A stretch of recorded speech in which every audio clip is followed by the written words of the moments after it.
Hi viewers, good afternoon all of you. Welcome to Dr. Abdul Kalam IAS Academy. Today we are to discuss the topic of union government. மத்திய அரசாங்கத்தை பற்றி நம்ம கொஞ்சம் பார்க்கலாம் ஆக்சுவலாக. அதில் எஸ்பெஷலி வந்துட்டு பார்த்திங்கன்னா உங்களுக்கு judiciary system of India or union judiciary அப்படிங்கிறது பார்க்கலாம். அதுக்கு முன்னாடி வந்துட்டு பார்த்திங்கன்னா கான்ஸ்டியூஷன் ஆஃப் இந்தியாவில்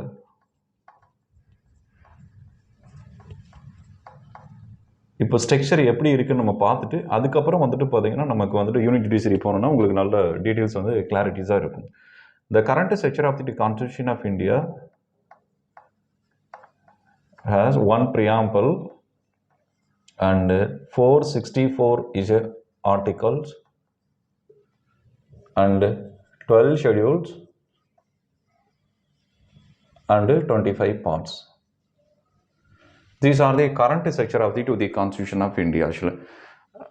When was to the abolished issue, Article 370 of the Constitution of India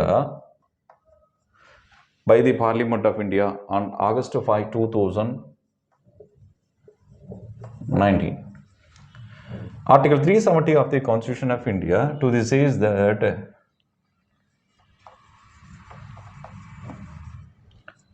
special provision for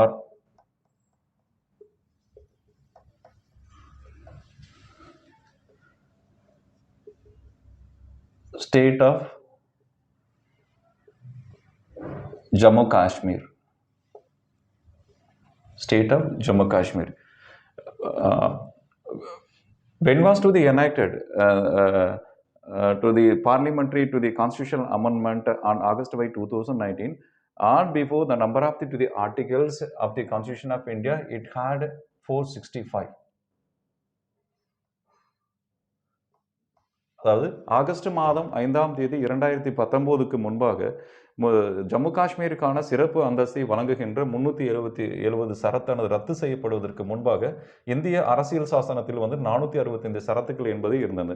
எப்பொழுது வந்து பார்த்தீங்கன்னா ஜம்மு காஷ்மீர் மாநிலத்துக்கான சிறப்பு அந்தஸ்து என்பது 370 ரத்து செய்யப்பட்டதோ அந்த சமயத்திலிருந்து 465ஆக இருந்த சரத்துக்களுடைய எண்ணிக்கை இந்திய அரசியல் சாசனத்தில் 464ஆக குறைக்கப்பட்டது.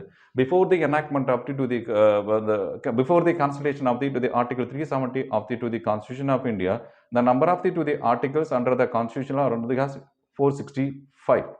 When was to the enacted the cancellation, and when was to the enacted, when was it the cancellation of the special status of state of Jammu Kashmir on August 5, 2019. The time onwards, the number of the articles it has been to the reduced from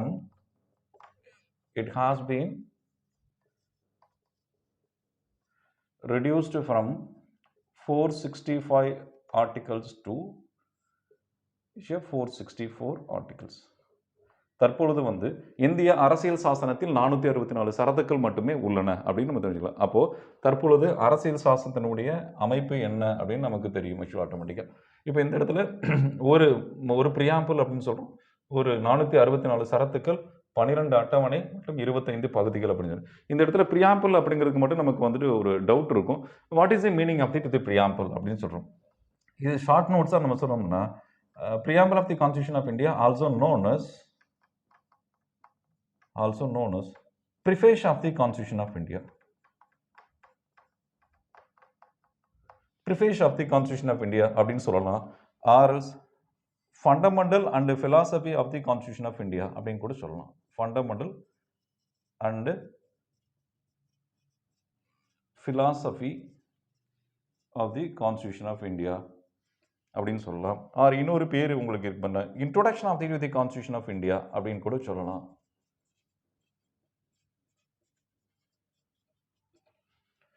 and fourth one is identity card of the constitution of identity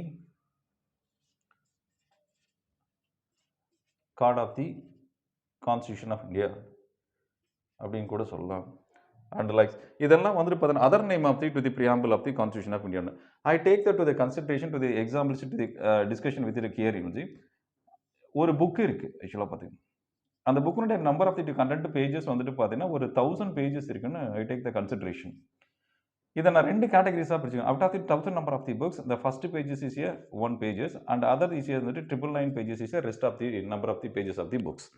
அப்போது இந்த first பேஜஸில் வந்துட்டு பார்த்தீங்கன்னா ஒருத்தர் வந்துட்டு இந்த மாதிரி வந்துட்டு ஒரு பேராகிராஃப் மாதிரி எழுதி கீழே ஒருத்தர் வந்து பார்த்தீங்கன்னா சைன் பண்ணியிருப்பார். நீங்கள் பார்த்தீங்கன்னா தெரியும். பட் ஏதோ நம்ம புக்ஸை ரெஃபரன்ஸ் பண்ண போகிறோம். எதர் வந்து பார்த்தீங்கன்னா இங்கிலீஷ் புக்ஸாக இருக்கட்டும், இல்லை தமிழ் புக்ஸாக எந்த புக்ஸாக இருக்கட்டும் வந்து பார்த்தீங்க அப்படின்னா, ஒரு புக்ஸை எடுத்தீங்க அப்படின்னா அதில் ஃபஸ்ட்டு பேஜில் வந்துட்டு பார்த்தீங்கன்னா ஒரு தனியாக ஒரு கண்டென்ட் கொடுத்துருப்பாங்க.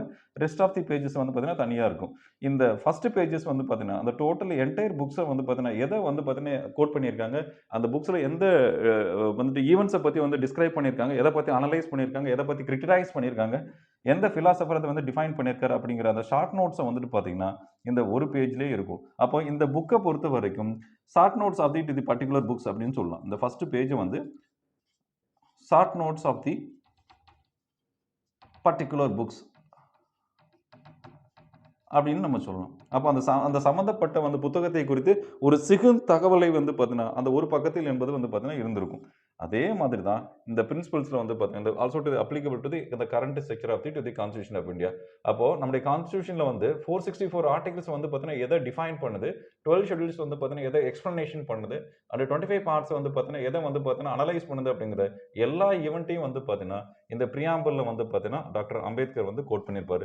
அதனால தான் இந்த preamble also known as a preface of the Constitution of India or fundamental philosophy of the Constitution of India or introduction of the Constitution of India and identity card of the Constitution of India and அப்படிங்கிற நம்ம வேற வேற டைம்ல வந்து பார்த்தீங்கன்னா நம்ம வந்துட்டு code பண்ணி கொடுக்குறோம். அப்போ பிரியாம்பிள் அப்படின்னா நமக்கு என்ன ஏதுன்னு தெரிஞ்சு போச்சு.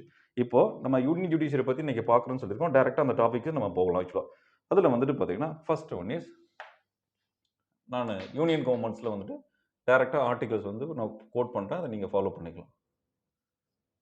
யூனியன் கவர்மெண்ட்ஸ் இது வந்துட்டு பார்த்தீங்கன்னா உங்களுக்கு பார்ட் வந்துட்டு 5 வந்து டிஃபைன் பண்ணுது. அதில் ஆர்டிகல்ஸ் வந்துட்டு பார்த்தீங்கன்னா 52லேருந்து 151 of the constitution of India to deals with the provision of the union government to deals with the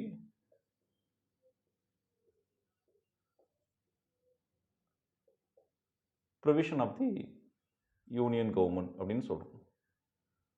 The union government is known as another various kinds of the names also. One is a national government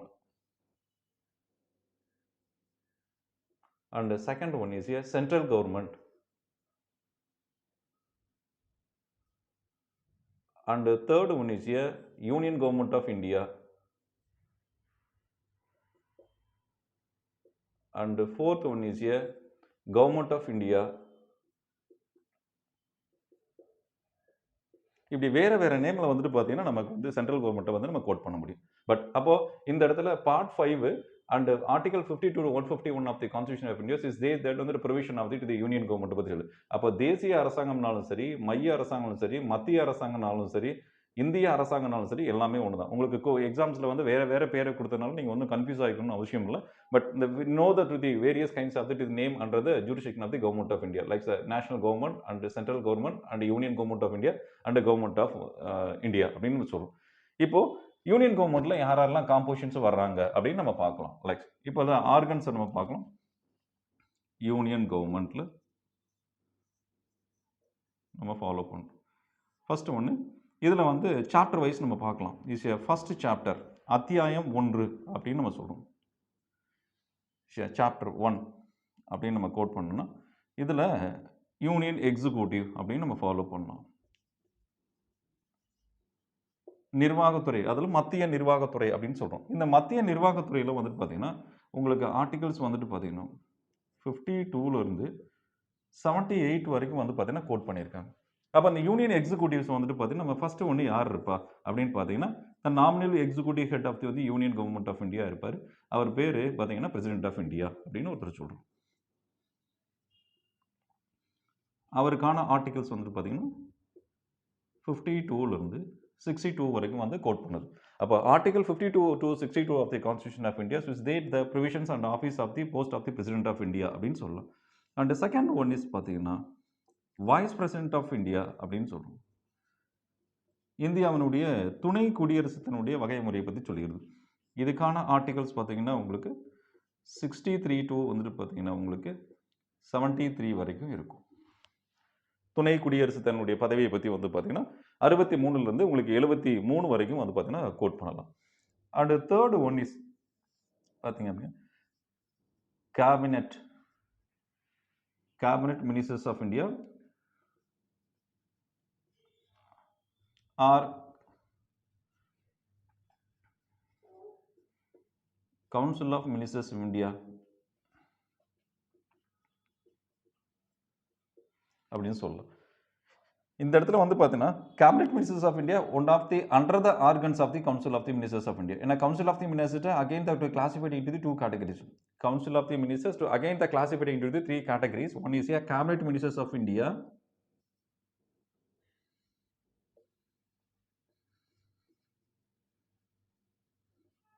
and the second one is ministers of state, and the third one is a deputy ministers அப்படின்னு சொல்லுவோம். அப்போ இந்த இடத்துல cabinet ministers of India and ministers of state and deputy ministers அப்படின்னு சொல்றோம். அப்போ council of ministers against 3 composite and one is cabinet ministers of India and second one is ministers of state and third one is deputy minister. இவங்களை பற்றி எந்த articles வந்து provisions கொடுக்குது அப்படின்னு பார்த்தீங்கன்னா ஆர்டிகல்ஸ் வந்துட்டு பார்த்தீங்கன்னா 74 to 78 வரைக்கும் வந்து சொல்லுது வச்சுக்கலாம். அப்போ மத்திய அமைச்சரவையை பற்றி சரத்து 74லேருந்து 78 வரைக்கும் வந்து பார்த்தீங்கன்னா சொல்லப்படுகிறது. 4 பார்த்தீங்கன்னா அப்படின்னா attorney general of India, attorney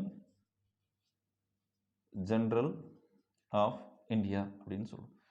இந்த அட்டார்னி ஜெனரல் ஆஃப் இந்தியாவை பற்றி என்ன ஆர்டிகல்ஸ் வந்துட்டு ப்ரொவிஷன்ஸ் கொடுக்குது அப்படின்னு பார்த்தீங்கன்னா ஆர்டிகல் 76 வந்து பார்த்தீங்கன்னா கோட் பண்ணுறாங்க ஆக்சுவலாக. அண்டு 5th ஒன் இஸ் வந்துட்டு பார்த்தீங்கன்னா legislative powers of president of India. குடியரசுத் தலைவருக்கு பாராளுமன்றத்தில் உள்ள அதிகாரங்களை பற்றி சொல்றது வந்துட்டு பார்த்தீங்கன்னா ஆர்டிகல்ஸ் வந்துட்டு உங்களுக்கு 1, 2, 3 பற்றி சொல்றது. 5th ஒன் இஸ் அப்போ இது ஒன்று சொல்லலாம். நெக்ஸ்ட் வந்துட்டு பார்த்தீங்க அப்படின்னா இது 5th one. And 6th one is வந்துட்டு பார்த்தீங்கன்னா யூனியன் கவர்மெண்ட்டில் உங்களுக்கு சாப்டர் 1 மட்டும் தான் நம்ம இப்போ வந்து ஃபாலோ பண்ணியிருக்கோம். இன்னும் அடுத்து சாப்டர் 2, சாப்டர் 3, சாப்டர் 4, சாப்டர் 5 அப்படிங்கிற நம்ம பார்க்கணும். அப்போ 5th ஒன் இஸ் வந்துட்டு பார்த்தீங்கன்னா legislative powers of the president of India அப்படின்னு நம்ம வந்து கோட் பண்ணியிருக்கோம். அண்டு 6th ஒன் இஸ் அந்த சாப்டர் 1ல் யார் ஃபாலோ பண்ணுவாங்கன்னு பார்த்தீங்க அப்படின்னா பார்லிமெண்ட் அப்படின்னு ஒருத்தர் ஆர் பார்லிமெண்ட் ஆஃப் இந்தியா அப்படின்னு சொல்லுவோம். இவங்களை பற்றி வந்துட்டு பார்த்தீங்கன்னா உங்களுக்கு எந்த ஆர்டிக்கல் வந்து ஃபாலோ பண்ணுறாங்க அப்படின்னா ஆர்டிக்கல் 79லேருந்து 122 வரைக்கும் வந்து நம்ம ஃபாலோ பண்ணுறோம். 79லேருந்து 122 வரைக்கும் இந்த 123 அப்படிங்கிறது நீங்கள் பார்லிமெண்ட்டுக்கு அப்புறம் கூட நீங்கள் கோட் பண்ணிக்கலாம். ஏன்னா 123ங்கிறது ஏற்கனவே நம்ம லெஜிஸ்லேட்டிவ் பவர்ஸ் அப்படிங்கிறது நமக்கு முன்னாடி பிரசிடென்ட்டை பற்றி பேசினா முன்னாடி கோட் பண்ணி கொடுத்துருக்கேன். பட் ஆக்சுவலாக வந்துட்டு பார்த்தீங்கன்னா இங்கே எங்கே வரணும் அப்படின்னா 123 அப்படிங்கிறது இதுக்கு அப்புறம் தான் நம்ம கோட் பண்ணணும். பட் நம்ம பவர்ஸ் அண்ட் வந்து பிரசிடென்ட்டை பற்றி நம்ம பேசுனதுனால legislative powers of president of India நான் 1, 2, 3 அப்படிங்கிறது நான் இங்கே கொடுத்துருக்கேன் ஆக்சுவலாக. அப்போ பார்லிமெண்ட் ஆஃப் இந்தியாவுடைய ஆர்டிகல்ஸ் எதை பற்றி சொல்கிறேன்னா between the article 79 to 122 of the constitution of India to says the provision of the parliament of India அப்படின்னு நம்ம முன்னாடி சொல்கிறோம். அடுத்து வந்துட்டு பார்த்தீங்க அப்படின்னா ஆர்டினன்ஸ் பவர்ஸை பற்றி கொடுத்தாச்சு. அதுக்கப்புறம் வந்துட்டு உங்களுக்கு 7th one is the union judiciary அப்படின்னு சொல்கிறோம். யூனியன் ஜுடிஷியரியை பற்றி எந்த ஆர்டிகல்ஸ் வந்து பார்த்தீங்கன்னா ப்ரொவிஷன்ஸ் கொடுக்குது அப்படின்னு பார்த்தீங்கன்னா ஆர்டிகல் 124லேருந்து 147 of the constitution of India is the union ஜுடிஷியரியை பற்றி சொல்லுது. அண்டு லாஸ்ட் ஒன் இஸ் இந்த சாப்டர் வந்துட்டு பார்த்தீங்கன்னா ஒன்றில் லாஸ்ட்டாக இருக்கக்கூடியது சிஏஜி அப்படின்னு சொல்கிறோம். இவருக்கான வந்து பார்த்தீங்கன்னா அப்ரிவேஷன்ஸ் வந்துட்டு பார்த்தீங்கன்னா attorney general of India,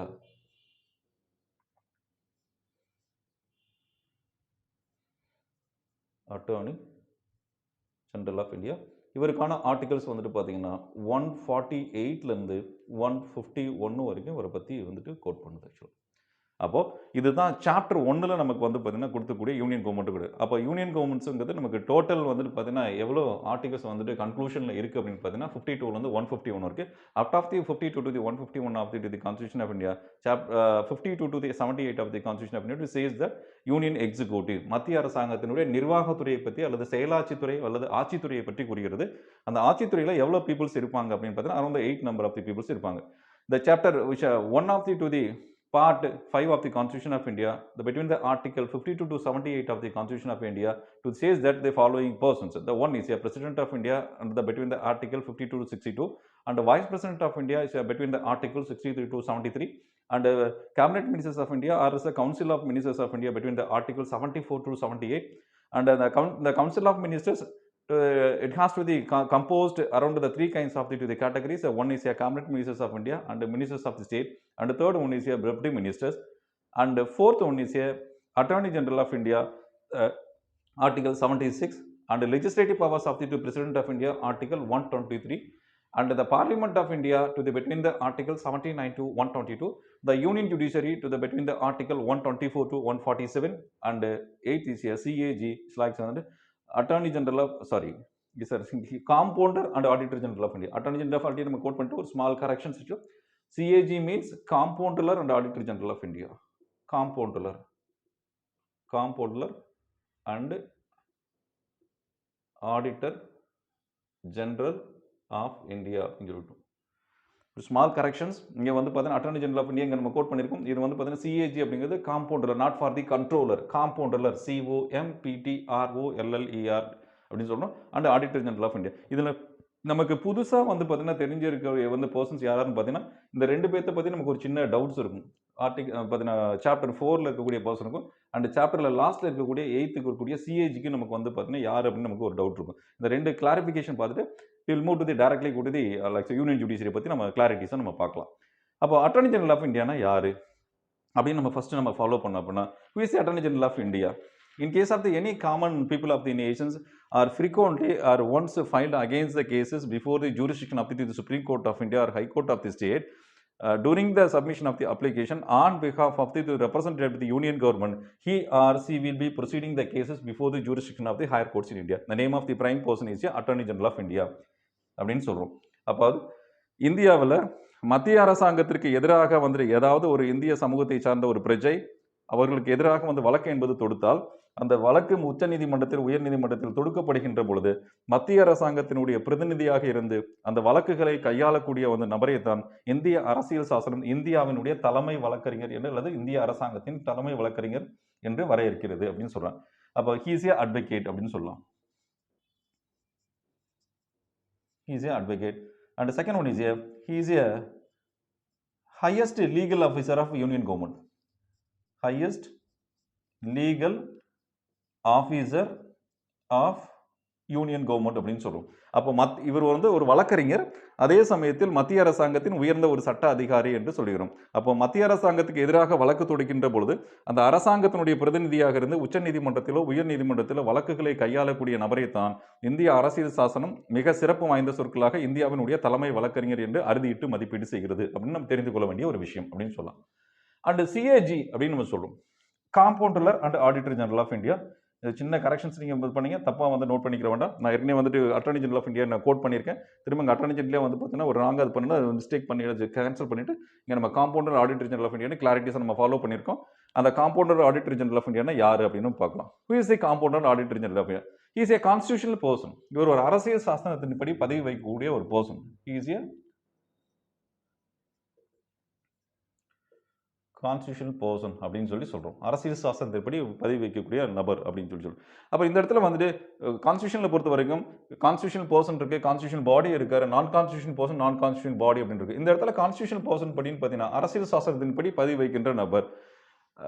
example that difference between the constitution person and non constitution person or constitution body non constitution body அப்படின்னு நம்ம பார்க்கலாம். இப்போ கான்ஸ்டியூஷன் பாடிக்கும் நான் கான்ஸ்டியூஷன் பாடிக்கும் என்ன வித்தியாசம், கான்ஸ்டியூஷன் பர்சனுக்கும் நான் கான்ஸ்டியூஷன் பர்சனுக்கும் என்ன வித்தியாசம் நம்ம இப்போ பார்க்கலாம். சரி, வந்து பார்த்தீங்கன்னா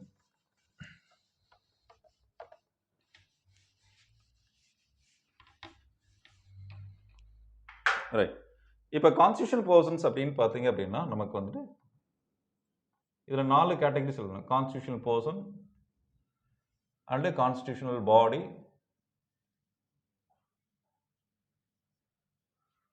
non-constitutional person or non-constitutional body,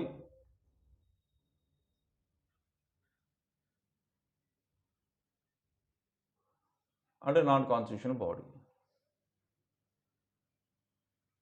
அப்படின்னு நம்ம எடுத்துக்கலாம். இப்போ கான்ஸ்டியூஷனல் பர்சன்ஸ் அப்படின்னு வந்துட்டு பார்த்தீங்கன்னா நம்ம சிஏஜியை பற்றி சொல்கிறோம். கான்ஸ்டியூஷனல் பாடியை பொறுத்த வரைக்கும் வந்துட்டு பார்த்தீங்கன்னா உங்களுக்கு நேஷனல் கமிஷன் ஃபார் ஷெட்யூல் காஸ்ட்டை சொல்லலாம். National commission for schedule caste, national commission for schedule tribes சொல்லலாம். நெக்ஸ்ட் வந்துட்டு பார்த்தீங்க அப்படின்னா finance commission of India under article is 280 of the Constitution of India. And example of is a non-constitutional body is a Planning Commission of India,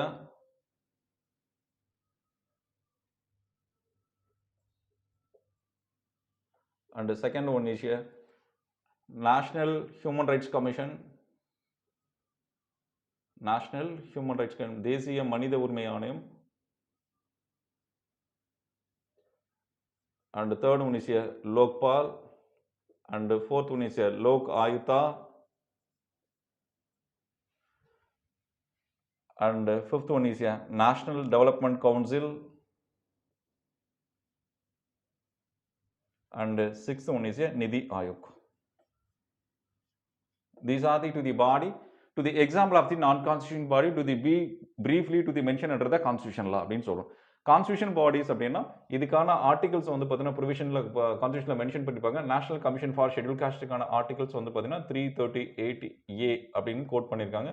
national commission for schedule ட்ரைப்ஸ்க்கு வந்துட்டு பார்த்தீங்கன்னா articles வந்து 338B அப்படின்னு code பண்ணி கொடுத்துருக்காங்க.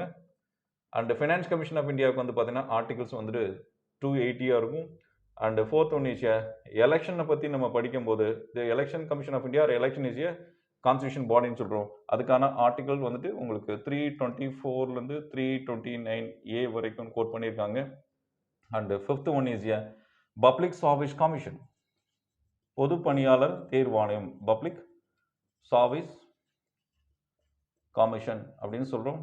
இதுக்கான articles is 3152, 323 அப்படின்னு சொல்கிறோம். இதெல்லாம் வந்துட்டு example of the constitution body அப்படின்னு சொல்கிறோம். இப்போ இந்த கான்ஸ்டியூஷன் வந்துட்டு பர்சன்ஸ் கொடுத்துருக்கோம், சிஏஜி கொடுத்துருக்கோம், and likes attorney general of India,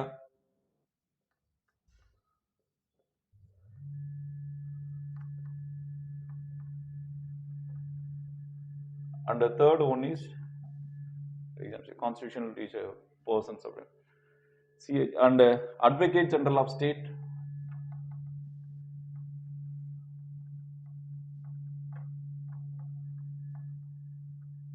இவங்களுக்கான ஆர்டிகல்ஸ் எது பண்ணா article 165 of the constitution of India. சரி, நம்ம இங்க டிஃபரன்ஷியேட் வந்துட்டு பாத்தீங்க அப்படின்னா உங்களுக்கு எல்லாமே தனித்தனியாக டிஃபரன்ஸ் பண்ணி காமிக்கும். ஒன்று கான்ஸ்டியூஷன் பர்சன் பண்ணியிருக்கோம், ஒன்று கான்ஸ்டியூஷன் பாடி கொடுத்துருக்கோம், இன்னும் நான் கான்ஸ்டியூஷன் பாடி கொடுத்துருக்கோம், நான் கான்ஸ்டியூஷன் பர்சன்ஸ் அப்படிங்கிறது ஒன்று கொண்டு ஃபாலோ பண்ணியிருக்கோம். அப்போ இந்த இடத்துல டிஃபரன்ஸுக்கு வந்து நீங்கள் தெரிஞ்சுக்கணும். கான்ஸ்டியூஷன் பாடினா என்ன, கான்ஸ்டியூஷன் பர்சன் என்ன, நான் கான்ஸ்டியூஷன் பாடினா நான் constitution person. I take to the consideration to the example of the under the constitution law. ஒரு பிரியாம்பிள் இருக்கு நம்ம கான்ஸ்டியூஷன்ல, 464 இசை வந்துட்டு பார்த்தீங்கன்னா உங்களுக்கு ஆர்டிகல்ஸ் இருக்கு, அண்ட் 12 ஷெட்யூல்ஸ் இருக்கு, and 25 parts இருக்கு. Out of the current structure of the Constitution of India, which among the following person or which among the following body to be clear under the structure of the entire the Constitution law, the event of the body is a constitutional body, the event of the person is a constitutional person, right? இந்த இடத்துல நாம் எந்த நபரை பற்றி விவாதிச்சு கொண்டிருக்குமோ, எந்த நபரை பற்றி பேசிச்சு கொண்டிருக்குமோ, எந்த நபரை பற்றி வந்து பார்த்தீங்கன்னா விமர்சனம் செய்து கொண்டிருக்கின்றோமோ, எந்த நபரை பற்றி வந்து அலசி ஆராயப்பட்டு கொண்டிருக்குமோ அந்த நபரை பற்றியோ அந்த அமைப்பை பற்றியோ வந்து தற்பொழுது உள்ள நடைமுறையில் உள்ள அரசியல் சாசனத்தில் ஏதாவது ஒரு இடத்தில் குறிப்பிடப்பட்டிருந்து அது சம்பந்தமாக ஏதாவது ஒரு சரத்துக்கள் என்பது கொடுக்கப்பட்டிருந்தால் அது அமைப்பாக இருந்தால் அரசியல் சாசனத்தின்படி உருவாக்கப்பட்ட அமைப்பு என்றும், நபராக இருந்தால் அரசியல் சாசனத்தின்படி உருவாக்கப்பட்ட நபர் என்றும் வழங்கப்படுகிறது. Out of the which among the following body, which among the following persons we are the frequently to criticize, and we are the frequently to define, and we are the frequently to analyze, the events of the person, the events of the body, to the any one of the two provisions to the mention under the entire the current section of the constitution law, the event of the body is a constitution body, the event of the person is a constitution person அப்படின்னு சொல்லி சொல்றோம். அப்போ இப்போ உங்களுக்கு நல்ல differentiation உங்களுக்கு ரெண்டுக்குமே தெரிஞ்சிருக்கும். கான்ஸ்டியூஷன் பாடினா நமக்கு மீனிங் என்னன்னு தெரியும், கான்ஸ்டியூஷன் பர்சன் அப்படின்னா நமக்கு மீனிங் என்னன்னு தெரியும், நான் கான்ஸ்டியூஷன் படினா நமக்கு மீனிங் தெரியும் அப்படின்னு தெரியும். அப்போ இந்த இடத்துல வந்து நம்ம டைரக்டா go through the apply the post of the or office of the to the சிஏஜின்னு சொல்றோம். அப்போ he is a constitution person அப்படின்னு நம்ம சொல்றோம். இது எதுக்காக நம்ம இப்படி டிஃபரன்ஷியேட் பண்ணி உங்களுக்கு வந்து கிளாரிட்டிஸ் கொடுத்துருக்கு அப்படின்னா, இது கண்டிப்பாக எல்லா எக்ஸாம்ஸ்லையும் நீங்கள் எடுத்து பாருங்க. Which among the following bodies a constitution person, which one of the following person constitution person, you elect or choose it அப்படின்னு வந்து கொஸ்டின் கொடுத்துருக்காங்க. நீங்கள் ப்ரீவியஸ் இயர் கொஸ்டின் பேப்பர் எடுத்து பார்த்தீங்கன்னா இந்த டீடைல்ஸ் எல்லாமே உங்களுக்கு கோட் பண்ண முடியும். அப்போ இதில் வந்து நமக்கு டிஃபைன் வந்து ரொம்ப ஈஸியாக நம்ம சொல்லணும் அப்படின்னு பார்த்தீங்கன்னா, ஒரு பாடிக்கு வந்து பார்த்தீங்கன்னா ஒரு பர்சனுக்கே வந்து பார்த்தீங்கன்னா ஆர்டிக்கலில் வந்து பார்த்தீங்கன்னா மென்ஷன் பண்ணி கான்ஸ்டியூஷனில் வந்து பார்த்தீங்கன்னா உங்களுக்கு கொடுத்துருந்தாங்கன்னா, அது இண்டிவிஜுவல் பர்சனாக இருந்தால் கான்ஸ்டியூஷன் பர்சன் வந்து நீங்கள் கோட் பண்ணுங்க. அது ஒரு அமைப்பாக இருந்தால் அது கான்ஸ்டியூஷன் வந்து பாடின்னு பண்ணி கோட் பண்ணுங்க. இதுதான் இதுக்குள்ள சிம்பிள் டெஃபினேஷன் அப்படின்னு நம்ம சொல்ல முடியும். பட் நீங்கள் புரிஞ்சு படிச்சிருந்தீங்கன்னா அந்த ஈவெண்ட்டை வந்து உங்களுக்கு மற்றவங்கள விட கம்பேரிஷன் பண்ணும்போது நீங்கள் ஈஸியாக டு டெஃபைன் இட் கம்பேரிஷன் பண்ண முடியும். அப்போ he is a constitution person அப்படின்னு நம்ம சொல்றோம், சிஏஜி அப்படின்னு நம்ம சொல்றோம். சரி, what is the main work of the CAG அப்படின்னு பார்த்துக்கோம். இந்த தலைமை வந்து கணக்காய்வாளனுடைய வந்து பார்த்தீங்கன்னா முக்கியமான பணியாக என்ன இருக்க முடியும் அப்படின்னா, ஒரே சிங்கிள் லைன்ல சொல்லணும், சிஏஜினுடைய பிரைம் ஃபங்க்ஷன்ஸ் அப்படின்னு பார்த்தீங்கன்னா, to audit income and expenditure of union government, government of state and local self government அப்படின்னு சொல்லுவோம். அப்போ இவருடைய nature of work to audit income and expenditure of union government and government of state and local self government.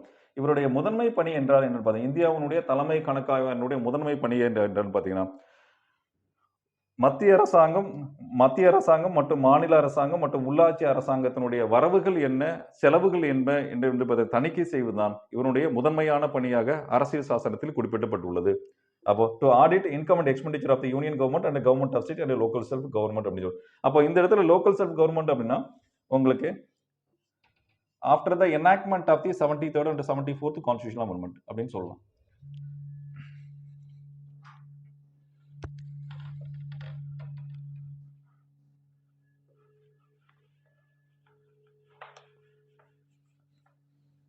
அதை நம்ம பிரீஃபாக வந்துட்டு பார்த்தீங்கன்னா உங்களுக்கு அந்த லோக்கல் செல்ஃப் கவர்மெண்ட்டை லைட்டாக சொல்லிட்டு டைரெக்டாக நம்ம யூனியன் ஜுடிஷியரிக்கு நம்ம வந்துட்டு ஃபாலோ பண்ணிடலாம். ஆக்சுவலாக பார்த்தீங்கன்னா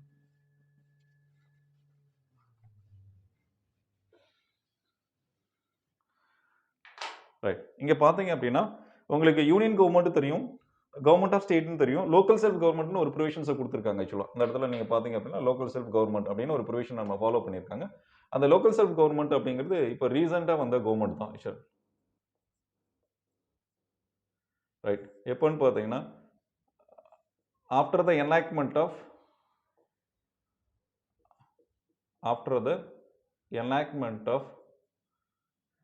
73rd and 74th constitutional amendment in 1992. Before the enactment of the 73rd and 74th constitutional amendment, only the two kinds of the government has to be empowered in India in a current constitution. The name of the government where one is government of India and government of state அப்படின்னு சொல்றோம். இது எப்பன்னு பார்த்தீங்கன்னா I use the term here is after. இது வந்து before the enactment of the 73rd and 74th constitutional amendment சொல்றோம். Before the enactment of 73rd and 74th constitutional amendment in 1992 சொல்றோம்.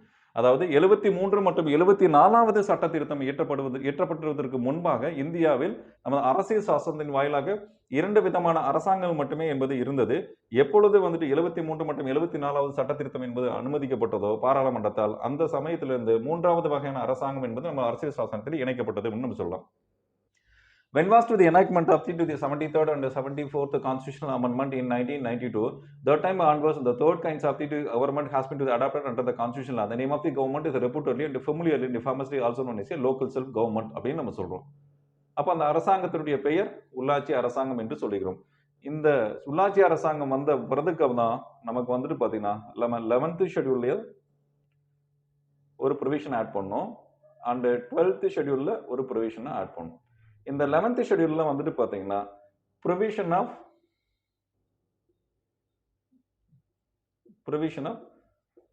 Rural local self government அப்படின்னு நம்ம சொல்றோம். கிராமப்புறத்தில் இருக்கக்கூடிய உள்ளாட்சி அரசாங்கத்தினுடைய வகைமுறைகளை பற்றி வந்து பார்த்தீங்கன்னா 11வது அட்டவணை கூறுகிறது. 12th schedules deals with the provision of urban local self government அப்படின்னு சொல்றோம். இதுக்கான அமெண்ட்மெண்ட்ஸ் வந்துட்டு பார்த்தீங்கன்னா 73rd, இதுக்கான அமெண்ட்மெண்ட்ஸ் பார்த்தீங்கன்னா 74th, இதுக்கான இயர் வந்து பார்த்தீங்கன்னா 1992, இதுக்கான இயர் வந்து பார்த்தீங்கன்னா 1992. இது வந்துட்டு பார்த்தீங்கன்னா number of the provisions under the jurisdiction of the local self government around the 29 items, 29 provisions. 29 வகைமுறைகளுக்கு உள்ளாட்சி கிராமப்புறத்தில் இருக்கக்கூடிய வந்துட்டு உள்ளாட்சி அரசாங்கம் சட்டத்தை ஏற்றுக்கொண்டிருக்கிறது அப்படின்னு சொல்லலாம். The number of the provisions under the provision of the local self government, it has around the 29 items. Under the jurisdiction of the urban provisions is like 18 items. அப்போ கிராமப்புறத்தில் இருக்கக்கூடிய உள்ளாட்சி அரசாங்கம் 29 வகைமுறைகளுக்கு சட்டத்தை இயற்றுகிறது. நகர்ப்புறத்தில் இருக்கக்கூடிய அரசாங்கம் வந்து பார்த்தீங்கன்னா 18 வகைமுறைகளுக்கு சட்டம் இயற்றக்கூடியது அப்படின்னு சொல்றோம். அப்போ the 73rd and 74th constitutional amendment to the came into force on subsequent year of on April 24th 1993. So that reason, or because of the reason, the government of India, when was to the came into force in the 73rd and 74th constitutional amendment, we are frequently observing the National Panchayat Raj Day,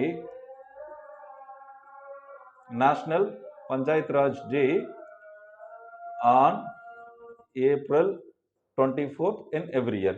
எப்பொழுது 73 மற்றும் 74வது சட்ட திருத்தம் என்பது நமது அரசு சாசனத்தில் அனுமதிக்கப்பட்டதோ அதை நினைவுபடுத்தும் விதமாக மற்றும் அந்த சட்ட திருத்தம் நடைமுறைப்படுத்தப்பட்டதை நினைவுபடுத்தும் விதமாக ஒவ்வொரு ஆண்டும் ஏப்ரல் மாதம் 24ஆம் தேதி தேசிய பஞ்சாயத்து ராஜ் தினமாக நாம் அனுசரித்துக் கொண்டிருக்கிறோம் அப்படிங்கிறது நம்ம தெரிந்து கொள்ள வேண்டிய ஒரு விஷயங்கள். அப்போ இந்த 73rd and 74th constitution details என்ன அப்படின்னு who was to the enactment of the 73rd and 74th constitutional amendment, the prime minister of India அப்படின்னு கொஸ்டின் கேட்டாங்கன்னா PV நரசிம்மராவ் அப்படின்னு சொல்றோம்.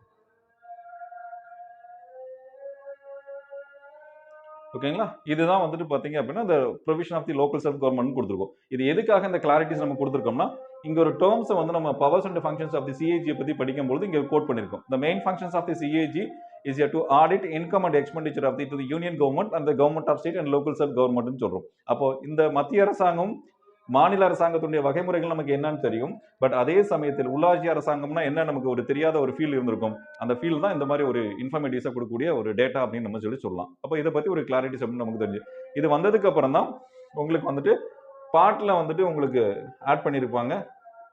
பார்ட் 9 அப்படின்னு ஒன்று இருக்கும். அதுல பார்ட் 9ல வந்துட்டு பாத்தீங்கன்னா உங்களுக்கு பஞ்சாயத்து ராஜ் அப்படின்னு ஒன்று கொடுத்துருப்பாங்க. இது வந்து பாத்தீங்கன்னா இதுல பார்ட் 9A அப்படின்னு கொடுத்துட்டு முனிசிபாலிட்டி அப்படின்னு ஒன்று கொடுத்துருப்பாங்க. 9B வந்துட்டு பாத்தீங்கன்னா கோஆபரேட்டிவ் சொசைட்டிஸ் அப்படின்னு ஒன்று கொடுத்துருப்பாங்க. கோஆபரேட்டிவ் சொசைட்டிஸ் அப்படின்னு இப்போ நீங்க லோக்கல் செல்ஃப் கவர்மெண்ட் பத்தி ஒரு கிளாரிட்டியான உங்களுக்கு ஐடியா என்பது கிடைச்சிருக்கும். அப்போ இந்த சென்டென்ஸ்க்கு உங்களுக்கு பக்கா கிளாரிட்டி வந்துட்டு ஒரு எக்ஸ்பிளனேஷன் கொடுக்கும். To audit income and expenditure of the union government and government of state and local self government அப்படின்னு சொல்றோம். அப்போ நமக்கு வந்து கான்ஸ்டியூஷன் பர்சனா என்னன்னு பார்த்தோம், கான்ஸ்டியூஷன் பாடி என்னன்னு பார்த்தோம், நான் கான்ஸ்டியூஷன் பாடினா என்ன மீனிங் பார்த்தோம், அதுக்கான எக்ஸாம்பிள்ஸ் பார்த்தோம். அந்த யூனியன் எக்ஸிக்யூட்டிவ்ல இருக்கக்கூடிய அந்த பர்சன்ஸ்க்கு எல்லாமே நம்ம எக்ஸ்பிளனேஷன் பார்த்துட்டோம். Now we are directly go to the union judiciary பத்தி நம்ம பார்க்கலாம். யூனியன் ஜுடிஷியரியில் வந்துட்டு பார்த்தீங்கன்னா நம்மளுடைய ஜுடிஷியரியை பொறுத்த வரைக்கும் ஒரு இன்டெகிரேட்டட் ஜுடிஷியரி பற்றி நம்ம சொல்றாங்க. அதில் என்னென்ன மாதிரி இருக்கு, அந்த காம்போசிஷன்ஸ் எப்படி இருந்தது, ஜுடிஷியரி எப்போ ஃபார்மேஷன் பண்ணாங்க அப்படிங்கிறத பற்றி ஒரு கிளாரிட்டிஸாக அந்த அடுத்து நம்ம டாபிக்ல பார்க்கலாம்.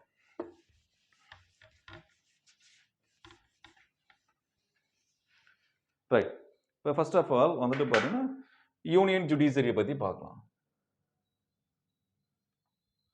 யூனியன்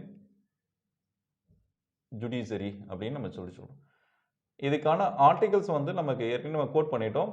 ஆர்டிகல் 124ல இருந்து 147 of the constitution of India to says that union ஜுடிஷியரியை பத்தி சொல்லுது.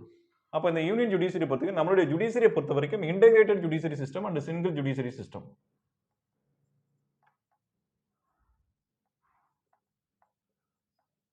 integrated judiciary system or single judiciary system.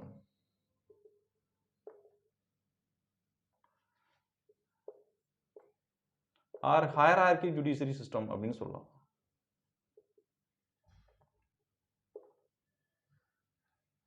இப்போ இந்த இடத்துல பார்த்தீங்கன்னா இன்டகிரேட்டட் அப்படின்னா to the combined or clubbed அப்படின்னு சொல்லலாம்.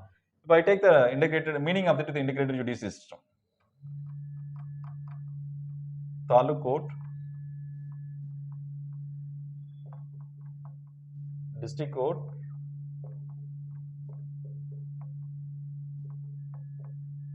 High Court of the state and Supreme Court of India. Or else இதுக்கு இன்னொரு நேம்ஸ் இருக்கு, Apex Court of India அப்படின்னு கூட சொல்லலாம்.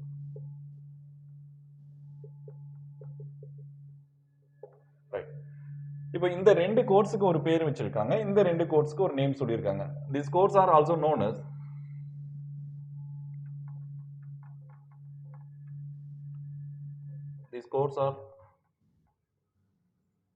known as higher courts of India. Higher courts of India.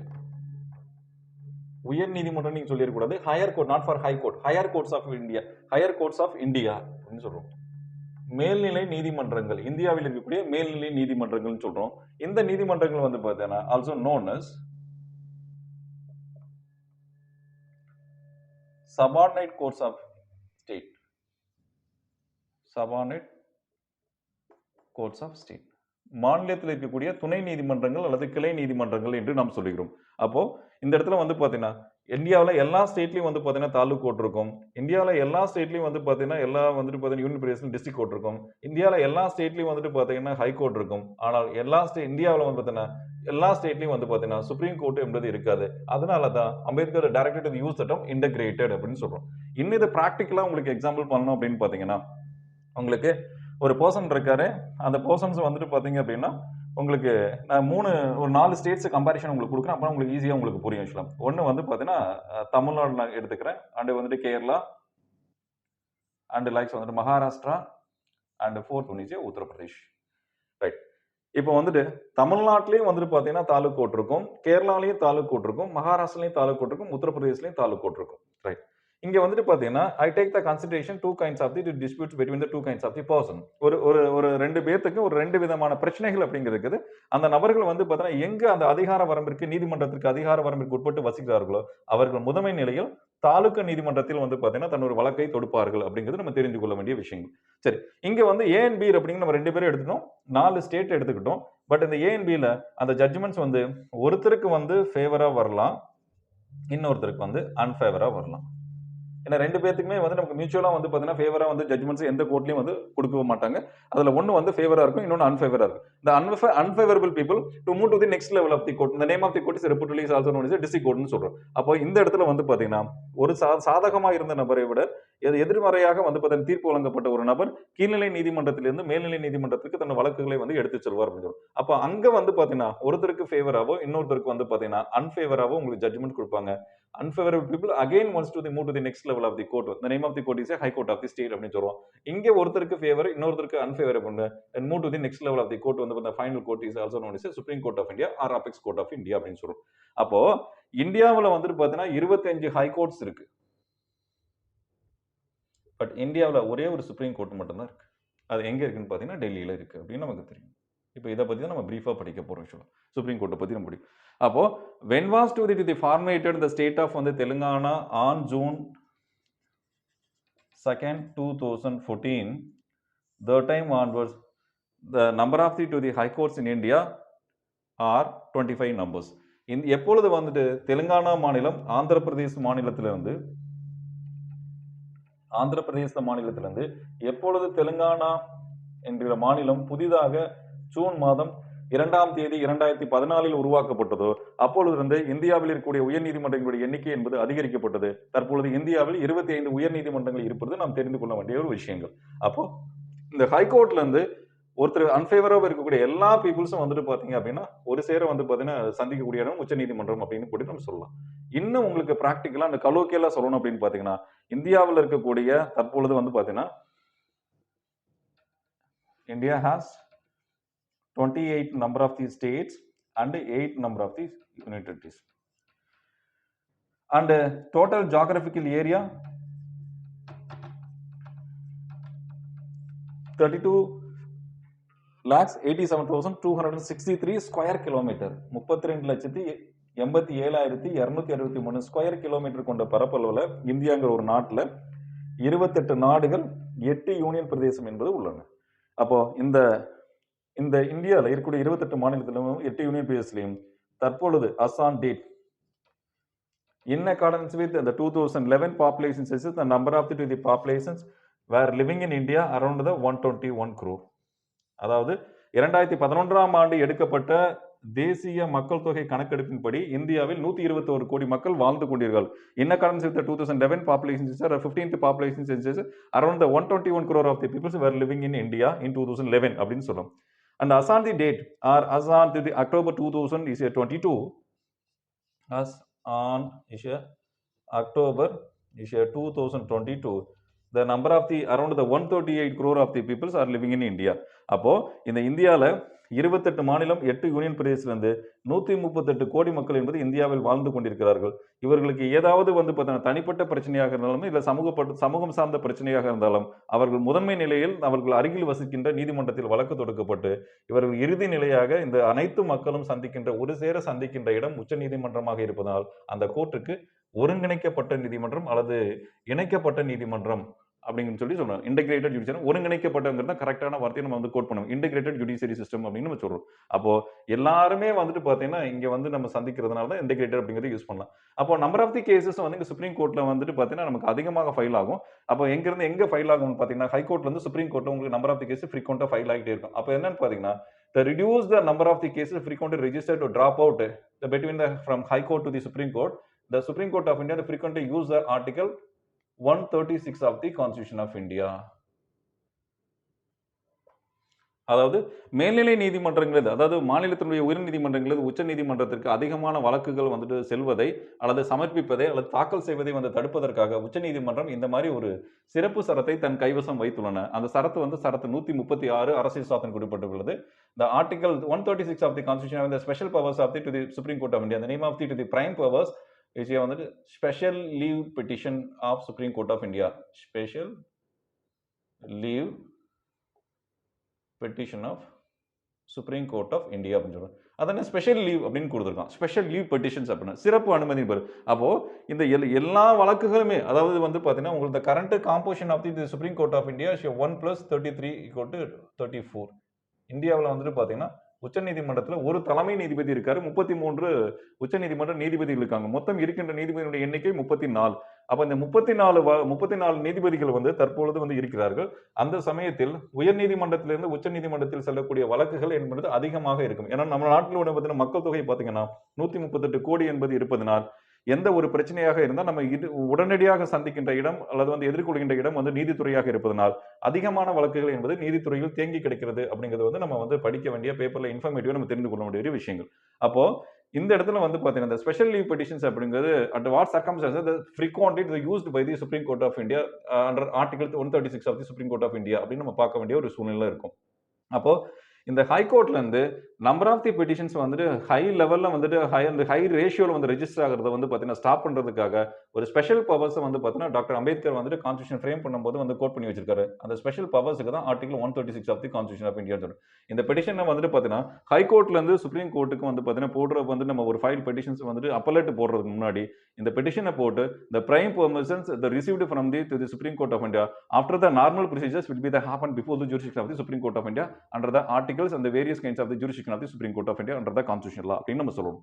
அப்போ இந்த நீதிமன்றத்திலிருந்து இந்த நீதிமன்றத்திற்கு வந்து பார்த்தீங்கன்னா வழக்குகள் அதிக எண்ணிக்கையில் வந்து பதிவு செய்வதை அல்லது தாக்கல் செய்வதை குறைப்பதற்காக உச்ச நீதிமன்றம் ஒரு சிறப்பு அனுமதியின் பேரில் வந்து பெற்ற பிறகுதான் சம்பந்தப்பட்ட மனுக்கள் மாநிலத்தினுடைய உயர் நீதிமன்றத்திலிருந்து உச்ச நீதிமன்றத்திற்கு எடுத்து செல்லப்பட முடியும் அப்படிங்கிறது நீங்க தெரிந்து கொள்ள வேண்டிய ஒரு விஷயங்கள் அப்படின்னு நம்ம சொல்லலாம். அப்போ 136 ஆஃப் தி கான்ஸ்டிடியூஷன் ஆஃப் இந்தியான்னு சொல்றோம். அப்போ இதெல்லாம் வந்துட்டு நமக்கு ஜுடிஷியரினுடைய ஃபேக்ட்ஸ் வந்துட்டு நம்ம பார்க்கணும். இப்போ டைரக்டா நமக்கு மீனிங் தெரியும், integrated judiciary system. And single அப்படின்னா கீழ இருந்து ஒரே தான், taluk court, district court, high court, supreme கோர்ட்னால இந்த சிங்கிள் ஜுடிஷியரி சிஸ்டம் அப்படிங்கிற வார்த்தை யூஸ் பண்றாங்க. அண்ட் ஹைரார்கி, படிநிலை கொண்ட நீதித்துறை அப்படின்னு சொல்றோம். படிநிலைனா ஸ்டெப் பை ஸ்டெப்பா, தாலுக் கோர்ட்டுக்கு அப்புறம் தான் டிஸ்ட்ரிக்ட் கோர்ட் முடியும், டிஸ்ட்ரிக்ட் கோர்ட் போட்டதுக்கு அப்புறம் தான் ஹை கோர்ட் முடியும், ஹை கோர்ட்டுக்கு போறதுக்கு அப்புறம் தான் சுப்ரீம் கோர்ட்டுக்கு போக முடியும். அப்படிங்கிறது ஹைரார்கி ஜுடிஷியரி சிஸ்டம். ஆனால் இதுல நீங்க ஒரு விஷயம் நீங்க தெரிஞ்சுக்கிற வேண்டிய, எல்லா விஷயத்துக்கும் வந்துட்டு பாத்தீங்கன்னா நீங்க ஸ்டெப் பை ஸ்டெப்பா ஃபாலோ பண்ணணும் அவசியம் இல்லை. ஒரு ஃபீச்சர்ஸுக்கு மட்டும் வந்துட்டு பாத்தீங்கன்னா அம்பேத்கர் வந்துட்டு ஒரு எக்ஸெப்ஷன்ஸ் கொடுத்திருக்காரு நம்ம கான்ஸ்டிடியூஷன் லால. அந்த ஒரு விஷயத்துக்கு the persons immediate to file the petition before the higher courts of India, the name of the courts are High Court of the State and Supreme Court of India அப்படின்னு நம்ம சொல்ல முடியும். அது என்ன ஏது அப்படின்னு நம்ம பார்க்கலாம்.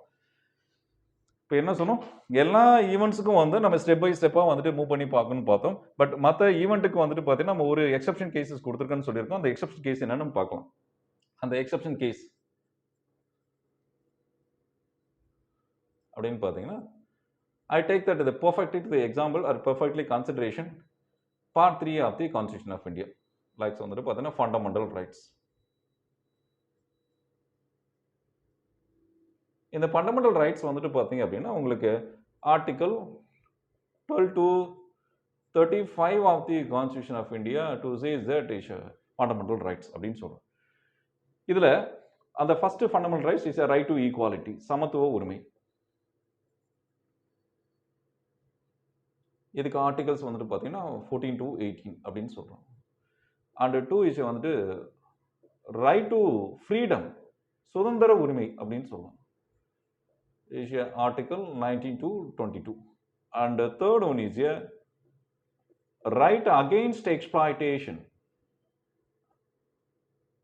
Exploitation அப்படின்னு சொல்றோம். இதுக்கு வந்துட்டு பார்த்தீங்கன்னா article 23 to 24. And the fourth one is a right to religion. Is article 25 to 28. And the fifth one is a right to education and culture. Right to education and culture. And the sixth one is a right to constitutional remedies அப்படின்னு சொல்றோம். Constitutional remedies. But இதுக்கான articles வந்துட்டு பார்த்தீங்க அப்படின்னா 29 to 30. இதுக்கான articles வந்துட்டு பார்த்தீங்கன்னா 32 அப்படின்னு நம்ம சொல்றோம். ரைட். இப்போ நம்ம என்ன சொன்னோம் பார்த்தீங்கன்னா, இந்த ஒரு எக்ஸப்ஷனுக்கு ரொம்ப ரொம்ப முக்கியமான ஒரு விஷயங்கள் ஆக்சுவலாக இது கொஸ்டின்லேயே கேட்டிருக்காங்க. ஜஸ்ட் லைக் நீங்கள் யூபிசின்னு எடுத்து பார்க்கலாம், அந்த டிஎன்பிசி அந்த அதர் காம்படிட்டிவ் எக்ஸாமினேஷன் எடுத்து பார்த்தீங்கன்னா உங்களுக்கு தெரியும். அதில் என்ன டிஃபரன்ஷியேட் நான் சொல்லிடுறேன். அதாவது பிரைமரிலி வந்து நம்ம 4 ஸ்டேட்டை கம்பேரிஷன் பண்ணோம். எல்லா ஸ்டேஜுக்குமே நம்ம என்ன பார்த்தீங்கன்னா ஸ்டெப் பை ஸ்டெப்பாக தான் போக முடியும். லைக் நம்ம ஏற்கனவே கொடுத்துருக்கோம் hierarchy judiciary system and single judiciary system and integrated judiciary system அப்படிங்கிற வேர்டை நம்ம கோட் பண்ணி கொடுத்துருக்கோம். அதுக்கான மீனிங் பார்த்துட்டோம். அதுல வந்து எல்லா கேஸுக்குமே நம்ம ஸ்டெப் பை ஸ்டெப்பா தான் மூவ் பண்ணுமா. we are frequently eligible all kinds of the matters are dispute between the two kinds of the person, the frequently allowable in Indian society. The persons are primarily to the mandate to by step by step. We do not we mandate to follow these kinds of activities happen under the jurisdiction of the individual person of the nation அப்படின்னா known தான் அப்படின்னு நம்ம சொல்ல முடியும். அப்போ அந்த இடத்துல வந்து சில விதிவிலக்குகளுடைய சூழ்நிலையை தவிர்த்து மற்ற எல்லா சூழ்நிலையும் வந்து பார்த்தீங்கன்னா படிநிலையிலேயே நம்ம வந்து வழக்குகள் என்பது தொடுக்கப்பட்டு மேல்நிலை நீதிமன்றங்களுக்கு செல்ல வேண்டும் என்பது நம்ம தெரிந்து கொள்ள வேண்டிய ஒரு விஷயங்கள். அப்போ அந்த எக்ஸப்ஷன் கேசஸ் வந்து நம்ம ரொம்ப ரொம்ப இம்பார்ட்டன்டான ஒரு விஷயங்களை நம்ம கோட் பண்ணணும். அதை நான் கோட் பண்ணி நான் சொல்றேன் உங்களுக்கு. அதில் பார்ட் 3ல வந்து ஃபண்டமெண்டல் ரைட்ஸ் அப்படின்னு கொடுத்துருக்காங்க. 12 to 35 of the Constitution of India. அதில் ரைட் டு ஈக்குவாலிட்டி, சமத்துவ உரிமையை பற்றி 14 to 18 சொல்லுது. ரைட் டு ஃப்ரீடம் பற்றி 19 to 22 சொல்லுது. ரைட் அகைன்ஸ்ட் எக்ஸ்ப்ளாய்டேஷன், சுரண்டலுக்கு எதிரான உரிமையை பற்றி 23 24 வரைக்கும். மதம் சார்ந்த உரிமையை பற்றி அந்த மத உரிமையை பற்றி சொல்லுவது வந்துட்டு பார்த்தீங்கன்னா 25 28 வரைக்கும். அண்ட் கல்வி மற்றும் கலாச்சார உரிமையை பற்றி சரத்து 29 மற்றும் 30. அண்ட் அரசியல் சாசனத்துக்கு எதிரான தீர்வழி காணும் உரிமைக்கு வந்து சரத்து 32 அப்படின்னு கொடுத்துருக்காங்க.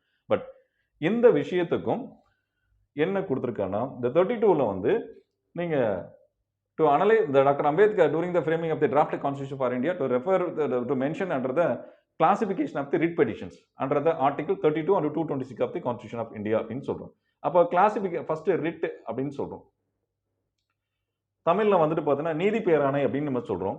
அதுல கிளாசிபிகேஷன் ஆஃப் ரிட் அப்படின்னு நம்ம பார்க்கலாம். இந்த கிளாசிபிகேஷன் ஆஃப் ரிட் அப்படின்னு வந்துட்டு பார்த்தீங்கன்னா மொத்தம் 5 டைப்ஸ் இருக்கு. அதில் the total number of the writ petitions under the jurisdiction of the Supreme Court of India and Article 320, the Article 32 of the Constitution of India is a number of the 5. One is a writ of habeas corpus, ஆட்கொணர்விக்கும் நீதி பேராணை, and writ of mandamus, செயலுறுத்தும் நீதி பேராணை, writ of prohibition, தடையுறுத்தும் நீதி பேராணை, writ of certiorari, நெறியுறுத்தும் நீதி பேராணை, and writ of quo warranto, தகுதி வினா கோரும் நீதி பேராணை அப்படின்னு கொடுத்துருக்கான். சரி, இப்போ இந்த எக்ஸப்ஷனல் கேசஸ் நம்ம கொடுத்துட்டோம் அப்படின்னா நம்ம ரெண்டு விஷயத்தை நம்ம எடுத்துக்க வேண்டியிருக்கு. ஒன்று வந்துட்டு பார்த்தீங்கன்னா ரிட் பெட்டிஷன்ஸ் ஒன்று, and other is fundamental rights அப்படின்னு எடுக்கணும். இது ரெண்டுக்கும் வச்சு நம்ம கம்பேரிஷன் பண்ணோம்னா அந்த எக்ஸப்ஷனல் கேஸுக்கான உங்களுக்கு மீனிங் அப்படிங்கிறது பர்ஃபெக்ட்லியாக உங்களுக்கு தெரிஞ்சிடும். அது என்னென்ன இப்போ நம்ம வந்துட்டு பார்த்தீங்கன்னா இந்த அடுத்த செஷனில் இப்போ நம்ம பார்க்க போகிறோம். ஆக்சுவலாக அதில் நீங்கள் ஃபாலோ பண்ணலாம். நீங்கள் கான்ஸ்டியூஷன்ஸ் வந்துட்டு படிக்கும்போதும் சரி, அண்ட் வந்துட்டு பார்த்தீங்கன்னா எக்கனாமிக் ஈவெண்ட்ஸ் படிக்கும்போதும் சரி, கரண்ட் அஃபேர்ஸ் நீங்கள் படிக்கும்போதும் சரி வந்து பார்த்தீங்கன்னா இன்ஃபர்மேட்டிவாக நீங்கள் டே டு டே நியூஸ் பேப்பரில் நீங்கள் ஃபாலோ பண்ண மட்டும்தான் நீங்கள் அந்த விஷயத்தை வந்துட்டு அதிகமாக வந்து நீங்கள் சப்ஜெக்ட்ஸை ஈஸியாகவும் ஃபாலோ பண்ண முடியும். அதில் கொடுக்கக்கூடிய எக்ஸாம்ஸுடைய கொஷின்ஸை வந்து ஈஸியாக நம்மளால ஃபேஸ் பண்ணவும் முடியும். சரி, இப்போ நம்ம பார்க்கலாம் வந்துட்டு பார்த்தீங்கன்னா ரெண்டுக்கு என்ன வித்தியாசம், எக்ஸப்ஷனல் கேஸஸ்க்கு என்னென்னு பார்த்தீங்கன்னா இதில் ரெண்டு விஷயம் எடுத்துங்க. ஒன்று வந்து கேஸு, இன்னொன்று வந்து ஃபண்டமெண்டல் ரைட்ஸ். சாரி, ரிட்ஸ்ன்னு போட்டுக்கலாம். உங்களுக்கு கேஸுங்கிற விட உங்களுக்கு நல்ல ப்ரீஃபாக சொன்னோம்னா ரிட்ஸ்ன்னு போட்டு வச்சுக்கலாம். இந்த சைடில் வந்து name of the higher courts of India, name of the higher courts of India நம்ம ஏற்கனவே பார்த்துட்டோம். Name of the higher courts of India ரெண்டு கோர்ட்டு தான் இருக்குது. ஒன்று வந்துட்டு பார்த்தீங்கன்னா high court of the state,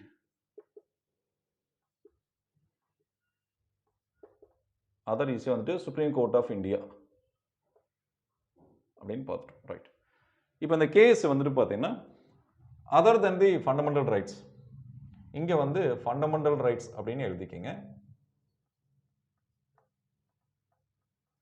இங்கே வந்து அதர் தென் மேட்டர்ஸ், அது other then fundamental matters.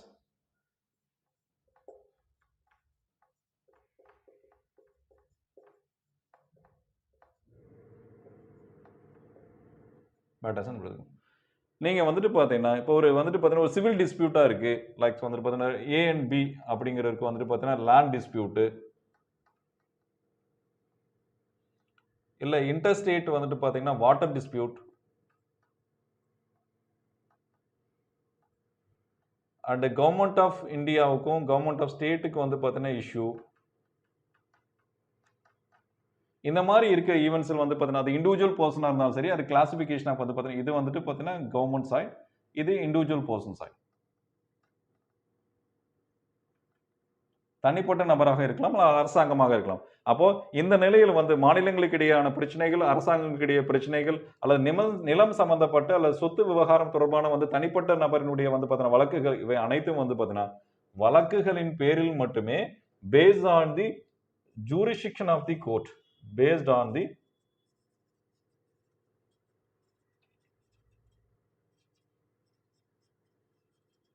court, we are eligible to file the petition before the court.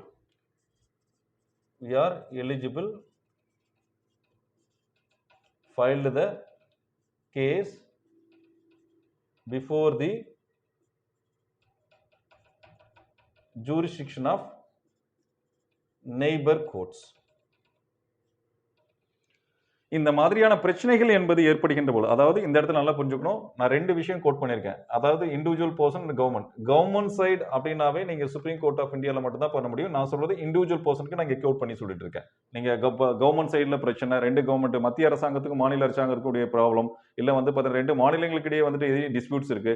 These kinds of the disputes are frequently eligible to handling in accordance with the constitution by the Supreme Court of India only. None of the courts are not eligible these kinds of the facts in India under the constitution law அப்படின்னு நம்ம சொல்லலாம். அப்போ மாநிலங்களுக்கு இடையே பிரச்சனைகள், அரசாங்கங்களுக்கு இடையே பிரச்சனைகள் எல்லாம் மத்திய அரசு வந்துட்டு உச்ச நீதிமன்றத்தின் முன்பு வழக்கு தாக்கல் செய்யப்படும். இதே சமயத்தில் 2 நபர்களுக்கு இடையே இல்ல சம்பந்தப்பட்ட வந்து பார்த்தீங்கன்னா ஒரு நிறுவனத்துக்கு இடையே வந்து பார்த்தீங்கன்னா ப்ராப்ளம் என்பது இருந்தால் அருகில் இருக்கக்கூடிய நீதிமன்றத்தின் முன்பு மட்டும்தான் வந்துட்டு அந்த வழக்குகளை என்பது வழக்கின் மூலமா கையாள முடியும் அப்படின்னு தெரிந்து கொள்ள வேண்டிய ஒரு விஷயங்கள். எந்த matters other than the matters or other than the fundamental matters அப்படின்னு சொல்றோம். அதாவது அடிப்படை உரிமைகளை தவிர்த்த பிற விவகாரங்கள் அல்லது பிற விவகாரங்கள் இங்க வந்து பார்த்தீங்கன்னா அடிப்படை உரிமைகள் அப்படின்னு நம்ம போட்டிருக்கோம். ரைட். இப்போ இந்த உங்களுக்கு கிளாரிட்டிஸ் அப்படிங்கிறது புரிஞ்சிருக்கும். அப்போ இந்த இடத்துல நம்ம 2 கேட்டகரிஸா பிரிச்சிருக்கோம். ஒன்னு government side, other sides individual persons அப்படின்னு சொல்றோம். இண்டிவிஜுவல் பர்சன் தனி அண்ட் கவர்மெண்ட் இதுங்கிறது தனி அப்படிங்கிறது. இது பேஸ் ஆன் தி என்ன சொன்னோம்? கேஸ். திரும்ப திரும்ப நான் ரிமைண்ட் பண்றேன் கேஸ். பட் இங்க வந்துட்டு பாத்தீங்கன்னா ஃபண்டமெண்டல் ரைட்ஸ்னு சொல்றோம். ஆல்ரெடி நம்ம ஃபண்டமெண்டல் ரைட்ஸ் இந்த போர்டில் நம்ம கிளியரா நம்ம ஃபாலோ பண்ணியிருக்கோம். அதுல 6 kinds of the fundamental rights அப்படிங்கிறது இருக்கு. Before the to the enactment of the 44th constitutional amendment, the number of the fundamental rights under the constitutional law, it had around the 7 numbers. 44வது சட்ட திருத்தம் 1977ஆம் ஆண்டு முன்னாள் பாரத பிரதமர் மொராஜி தேசாய் ஆட்சி காலத்தில் இயற்றப்பட்டது. The constitutional amendment came into force in subsequent year 1978. இந்த right வந்து எதை பத்தி சொல்லுது அப்படின்னு இந்த கான்ஸ்டிடியூஷனல் அமெண்ட்மெண்ட் எதை பத்தி சொல்லுது பார்த்தா ரைட் டு ப்ராப்பர்ட்டி அப்படின்னு பத்தி சொல்லுது. ஓகே. அப்போ before the enactment of the 44th constitutional amendment, the number of the fundamental rights under the constitutional law, there are 7 numbers இருந்தது. When was to the enacted the 44th constitutional amendment by the Parliament of India in 1977 during the former the Prime Minister of India, the tenure was Morarji Desai. That time onwards, and the number of the fundamental rights, it has been reduced from the 7 numbers to the 6 numbers. As on the date, in the number of the fundamental rights under the constitutional law has around the 6 numbers. அப்போ 44வது சட்ட திருத்தம் இயற்றப்படுவதற்கு முன்பாக இந்திய அரசியல் சாசனத்தில் அந்த சொத்துரிமை என்பது வந்து பாத்தீங்கன்னா உங்களுக்கு சுதந்திர உரிமையின் கீழ் தனியாக என்பது வைக்கப்பட்டிருந்தது. எப்பொழுது வந்து 44வது சட்ட திருத்தம் என்பது 77ஆம் ஆண்டு முன்னாள் பாரத பிரதமர் மொரார்ஜி தேசாய் ஆட்சி காலத்தில் ஏற்றப்பட்டதோ அந்த சமயத்திலிருந்து அந்த சொத்துரிமை என்பது சுதந்திர உரிமையிலிருந்து தனியாக இருந்ததை நீக்கப்பட்டுவிட்டு தனி ஒரு உரிமையாக தற்போது சொத்துரிமை என்பது வைக்கப்பட்டுள்ளது. தற்பொழுது இந்த சொத்துரிமை என்பது 300A வைக்கப்பட்டுள்ளது அப்படின்னு நீங்க தெரிஞ்சுக்கங்க. முன்னாடி ஆர்டிகல்ஸ் கேட்டாங்கன்னா article 19(1)(f) of the Constitution of India. Before the enactment of the Constitution, 44th Constitutional Amendment, the right to property was under Article 19(1)(f) of the Constitution of India. When was to the 44th Constitutional Amendment was enacted by the Parliament of India in 1977, that time onwards, the right to property is retained under the Article 300A of the Constitution of India. அப்படின்னு சொல்றோம். இதெல்லாம் கொஸ்டினா உங்களுக்கு code பண்ணியிருக்காங்க. 44வது சட்ட திருத்தம் இயற்றப்படுவதற்கு முன்பாக சொத்துரிமை என்பது ஒரு அடிப்படை உரிமை. தற்பொழுது வந்து அது சட்ட உரிமை அப்படின்னு சொல்லி சொல்றோம். அப்போ இந்த இடத்துல வந்து பாத்தீங்கன்னா இது 300A தற்பொழுது இந்த சொத்துரிமை என்பது நிறுத்தி வைக்கப்பட்டுள்ளது. முன்பு 19(1)(f) வந்து பாத்தீங்கன்னா சொத்துரிமை என்பது இருந்தது அப்படின்னு சொல்றோம். அப்போ right to property is as on date is a legal right அப்படின்னு சொல்றோம். It is a constitutional right, it is a legal right. It is a legal right and it is a constitutional right அப்படின்னு நம்ம சொல்றோம். Right. இப்போ இதை பத்தி நம்ம பேசிக் information பார்த்துட்டோம். இப்போ நம்ம கோர்ட் ஒன்று போட்டு வச்சிருக்கோம், ஃபண்டமெண்டல் ரைட்ஸ் ஒன்று போட்டுருக்கோம், ரிட்டுக்கும் கேஸுக்கும் இதெல்லாம் வச்சு வந்துட்டு பார்த்தீங்கன்னா அந்த எக்ஸப்ஷனல் கேஸுக்கு நம்ம மீனிங் இப்போ நம்ம சொல்லிடலாம். ஆக்சுவலாக இப்போ in case of the any one of the common people of the nation to the affected the under part 3 of the any kinds of the fundamental rights, the persons are frequently to file the writ petition before the jurisdiction of the High Court of the state under Article 226 of the Constitution of India.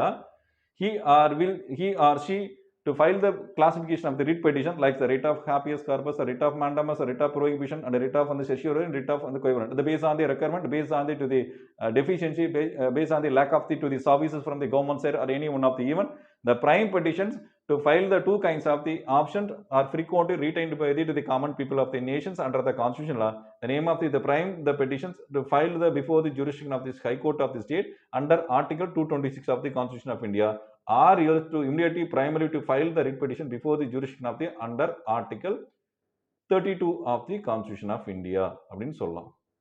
There is a no the deviation, no discrimination between the classification of the writ petition, both the high court of the state or Supreme Court of India அப்படின்னு சொல்லலாம்.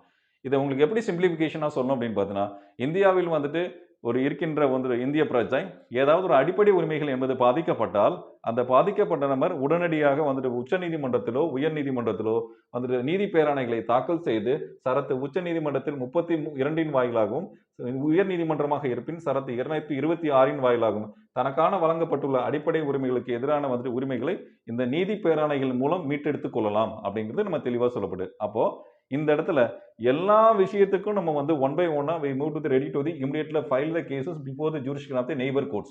எப்போ இந்த மாதிரி மேட்டர்ஸ்லாம் இருக்கும்போது but இதே இது fundamental rights உங்களுக்கு affect ஆகி போச்சு அப்படின்னா நமக்கு immediately two kinds of the options or frequent retained by the common people of the nation. One is a under article 32 and other is a under 226. அப்போ இந்த இடத்துல நீங்க அடிப்படை உரிமைகள் பாதிக்கப்பட்டால் நீங்கள் உச்ச நீதிமன்றத்தில் உடனடியாக நீதி பேராணைகளை சரத்து 32 வாயிலாக தாக்கல் செய்யலாம். உயர் நீதிமன்றமாக இருப்பின் சரத்து 226 வாயிலாக தாக்கல் செய்யலாம் அப்படின்னு சொல்றேன். In case of the any one of the common people of the nation to the affected the categories of the fundamental rights under part 3 of the Constitution of India, the affected person immediately to file the writ petition before the jurisdiction of the Supreme Court of India under Article 32 of the Constitution of India, and to file the writ petitions before the High Court of the State under Article 226 of the Constitution of India to recover the fundamental rights against the person before the jurisdiction of the Higher Courts of India. These are the key terms are frequently mentioned under the Constitution law, like under Article 226 and 32 of the Constitution of India. These are the exceptional cases to be cleared, mentioned under the clarity to difference between the filing the cases and filing the writ petitions before the jurisdiction of the High Court of the State and Supreme Court of India. அப்படின்னு நமக்கு தெரியும். அப்போ இந்த இடத்துல நீதி பேராணைகளுக்கும் வழக்குகளுக்கும் என்ன வித்தியாசம் அப்படின்னா, அப்போ வழக்கு அப்படின்றா நம்ம முதன்மை நிலையில் அருகில் இருக்கக்கூடிய நீதிமன்றத்தில் மட்டும்தான் வழக்கு என்பது தொடுக்க முடியும். இதே இது அடிப்படை உரிமையாக இருப்பின் அதை உடனடியாக வந்துட்டு பார்த்தீங்கன்னா நீங்கள் உச்ச நீதிமன்றத்திலோ உயர் நீதிமன்றத்திலோ சரத்து 32 வாயிலாகவோ சரத்து 222 வந்து நீதி பேராணைகளை தாக்கல் செய்து உங்களுக்காக அடிக்கப்பட்டுள்ள வந்து பார்த்தீங்கன்னா அடிப்படை உரிமைகளை சம்பந்தப்பட்ட நபருக்கு எதிராக அந்த நீதிமன்றத்தின் அதிகார வரம்பிற்கு உட்பட்டு நீங்கள் மீட்டெடுத்துக் கொள்ளலாம் அப்படிங்கிறது நீங்க தெரிஞ்சு கொள்ள வேண்டிய ஒரு விஷயங்கள். அப்போ 226க்கும் வந்து பார்த்தீங்கன்னா 32க்கும் வந்து பார்த்தீங்கன்னா என்னென்ன கிளாரிட்டிஸ் அப்படின்னு நம்ம தெளிவாக பார்த்தோம். இதை மட்டும்தான் உங்களுக்கு எக்ஸப்ஷனல் கேசஸாக வந்துட்டு பார்த்தீங்க அப்படின்னா உங்களுக்கு கோட் பண்ணி சொல்ல வேண்டிய ஒரு விஷயம். இப்போ இந்த இடத்துல உங்களுக்கு வந்து நான் ஒரு எக்ஸாம்பிள் சொன்னால் போதும் வந்துட்டு உங்களுக்கு புரியும்னு நினைக்கிறேன். இந்த இதுக்கு வந்து ரிட் ஆஃப் ஹாப்பியஸ் பர்பஸ் ஆட்கொணர் வைக்கும் நீதி பெறான்னு ஒரு பர்சன்ஸ் வந்து பார்த்தீங்கன்னா கிட்னாப்பிங் பண்ணுறாங்க, அப்ஸ்கான் பண்ணுறாங்க, திடீர்னு த்ரெட்டனிங் பண்ணி ஒரு அனானமஸ் கால்ஸ் வந்துட்டு பார்த்தீங்கன்னா அவங்க ஃபேமிலி மெம்பர்ஸ்க்கு வருது. அந்த இடத்துல வந்துட்டு பார்த்தீங்கன்னா அந்த ஃபேமிலி மெம்பர்ஸ் வந்து பார்த்தீங்கன்னா ஒரு ஃபேமிலி மெம்பர்ஸ்க்கு அனானமஸ் காலில் வந்து ஒரு 10 lakhs வந்து நீங்கள் கொடுங்க, அப்போ தான் வந்து பார்த்தீங்கன்னா சோன்ஸோ பர்சன் நாங்கள் வந்து ரிலீஸ் பண்ணுவோம், இல்லை வந்து பார்த்தீங்கன்னா நாங்கள் உடனே ரிலீஸ் வந்து உங்களை விடுவிப்போம் அப்படின்னு சொல்லிட்டு ஒரு த்ரெட்டனிங் பண்ணுவாங்க. அந்த சமயத்தில் அந்த சம்மந்தப்பட்ட ஃபேமிலி மெம்பர்ஸோ இல்லை நெய்பர்ஸோ ஃப்ரெண்ட்ஸோ ரிலேட்டிவ்ஸோ இல்லை வந்து பார்த்தீங்கன்னா ஃபாதரோ சன்னோ இல்லை வந்து பார்த்தீங்கன்னா ஹஸ்பண்டோ ஒய்ஃபோ வந்து பார்த்தீங்கன்னா ஒரு பெட்டிஷனை வந்து இமீடியட்டாக வந்து ஹை கோர்ட்லேயோ ஒரு சுப்ரீம் கோர்ட்லேயோ வந்து பார்த்தீங்கன்னா ஒரு 32ல் வந்து ஃபைல் பண்ணி உங்களுக்கு அந்த பர்சனை வந்து பார்த்தீங்கன்னா உங்களுக்கு ரிலீஸ் பண்ணி கொடுங்க அப்படின்னு கண்டுபிடிச்சு கொடுங்க அப்படின்னு ஒரு பெட்டிஷன் போட்டாங்கன்னா அந்த பெட்டிஷனுக்கு பேர் வந்து பார்த்தீங்கன்னா ரிட் ஆஃப் ஹாப்பியஸ் கார்பஸ் அப்படின்னு சொல்கிறான். But after the submission of the writ of habeas corpus, the Supreme Court of India or the High Court of the State immediately direct to the police department the so-and-so person within 24 hours to produce before the courts. The direction of the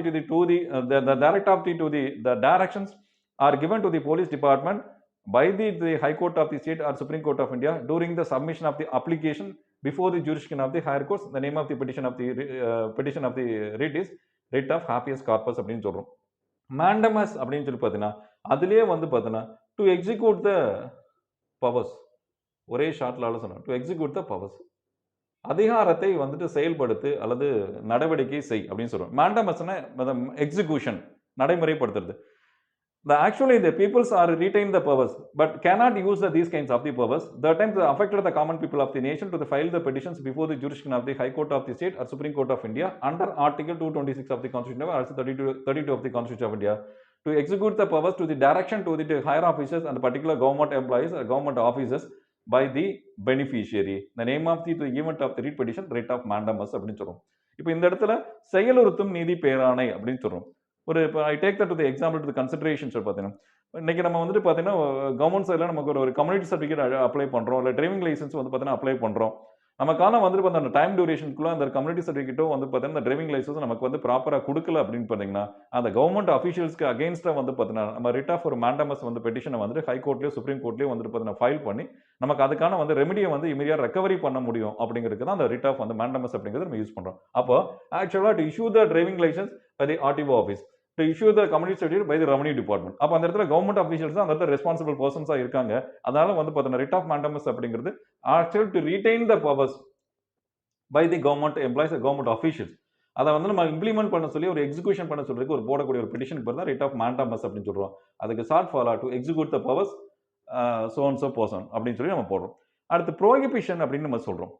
writ of வந்துட்டு பார்த்தீங்கன்னா prohibition. It is a prohibited area, none of the persons are not permitted under the campus அப்படின்னு நம்ம கொடுக்குறோம். அது inside the campus அப்படின்னு நம்ம பார்க்குறோம். இந்த இந்த இந்த பகுதி அந்நியர்களுக்கு யாரும் அனுமதிக்கப்படாது, இது ஒரு தடை செய்யப்பட்ட பகுதி அப்படின்னு நம்ம பொதுவெளியில் நம்ம பார்க்குறோம். அதுதான் ப்ரோஹிபிஷன் அப்படின்னு சொல்றோம். இந்த இடத்துல வந்து பார்த்தீங்கன்னா the powers are not retained by person or body. அந்த இடத்துல வந்துட்டு பார்த்தீங்கன்னா சம்பந்தப்பட்ட அமைப்போ அல்லது வந்து பார்த்தீங்கன்னா அந்த நபரோ வந்து அந்த அதிகாரம் என்பது இருக்காது. பட் ஆக்சுவலி இது நார்மலி இந்த powers are frequently used by the particular persons or body. ஆனால் அந்த அவர்களுக்கு வழங்கப்பட்டிருக்கும் அந்த அதிகாரம் வந்து பார்த்தீங்கன்னா தனக்காக வழங்கப்பட்டதாகவோ தனக்காக வழங்கப்பட்டதாக இருக்கும் என்பது இதோ அதை நடைமுறைப்படுத்துவார்கள். அதை வந்துட்டு பார்த்தீங்கன்னா உடனடியாக நிறுத்த சொல்லி வந்து பார்த்தீங்கன்னா ஒரு ஆர்டர் போட்டு ஒரு பெட்டிஷன் போட்டு நம்ம ஃபைல் பண்ணி நம்ம வாங்கணும் அப்படின்னா அது ரிட் ஆஃப் வந்து ப்ரோஹிபிஷன் சொல்லி சொல்றோம். அதாவது the powers are not retained by the persons or body. But இங்க பாருங்க இது ரெண்டுக்குள்ள வித்தியாசம். இங்க here is here the powers are actually to retained by the persons or body. The powers are actually retained or detained by body or person. இந்த writ பெட்டிஷனுக்கு இந்த ரெண்டு petition ஒரு small clarification தான்.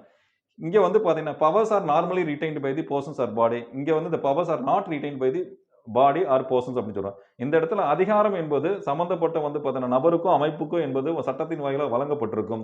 இந்த நீதி பேரணியில் வந்து பார்த்தீங்கன்னா சம்பந்தப்பட்ட அமைப்புக்கோ அல்லது நபருக்கோ வந்து பார்த்தீங்கன்னா அதிகாரம் என்பது வழங்கப்பட்டிருக்காது. ஆனால் வழங்கப்பட்டிருப்பது போல் அந்த நபர் சம்பந்தப்பட்ட நபரோ அல்லது அமைப்போ தன்னுடைய அதிகாரத்தை பயன்படுத்துவார்கள். அந்த அதிகாரத்தை வந்து பார்த்தீங்கன்னா நிறுத்த சொல்லி அல்லது உடனடியாக ஸ்டாப் பண்ண சொல்லி ஒரு பெட்டிஷன் போட்டாங்கன்னா அந்த பெட்டிஷனுக்கு பேர் தான் ரிட் ஆஃப் ப்ரோஹிபிஷன்ஸ் அப்படின்னு சொல்றோம். பட் இங்க வந்து normally to retain the powers, the persons are not to the immediately to execute the powers அப்படிங்க வந்து இங்க இருக்கும்.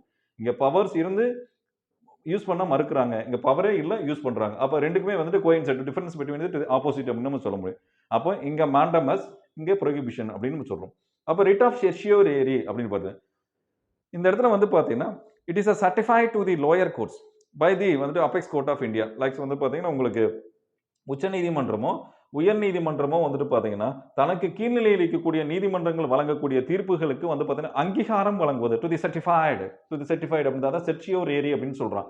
அப்ப இந்த இடத்துல கீழ்நிலை நீதிமன்றங்கள்லாம் யாரு? இது வந்து பாத்தீங்கன்னா நமக்கு ஏற்கனவே தெரியும் ஹையர் கோர்ட்ஸ் ஆஃப் வந்துட்டு பாத்தீங்கன்னா இந்தியா அப்படின்னு சொல்றோம். மேல்நிலை நீதிமன்றங்கள் அப்படின்னு சொல்றோம். இப்ப லோயர் கோர்ட்ஸ் அப்படின்னு நமக்கு ஏற்கனவே நம்ம இன்டெகிரேட்டட் ஜுடிஷியரி சிஸ்டம் நம்ம படிச்சுட்டோம்.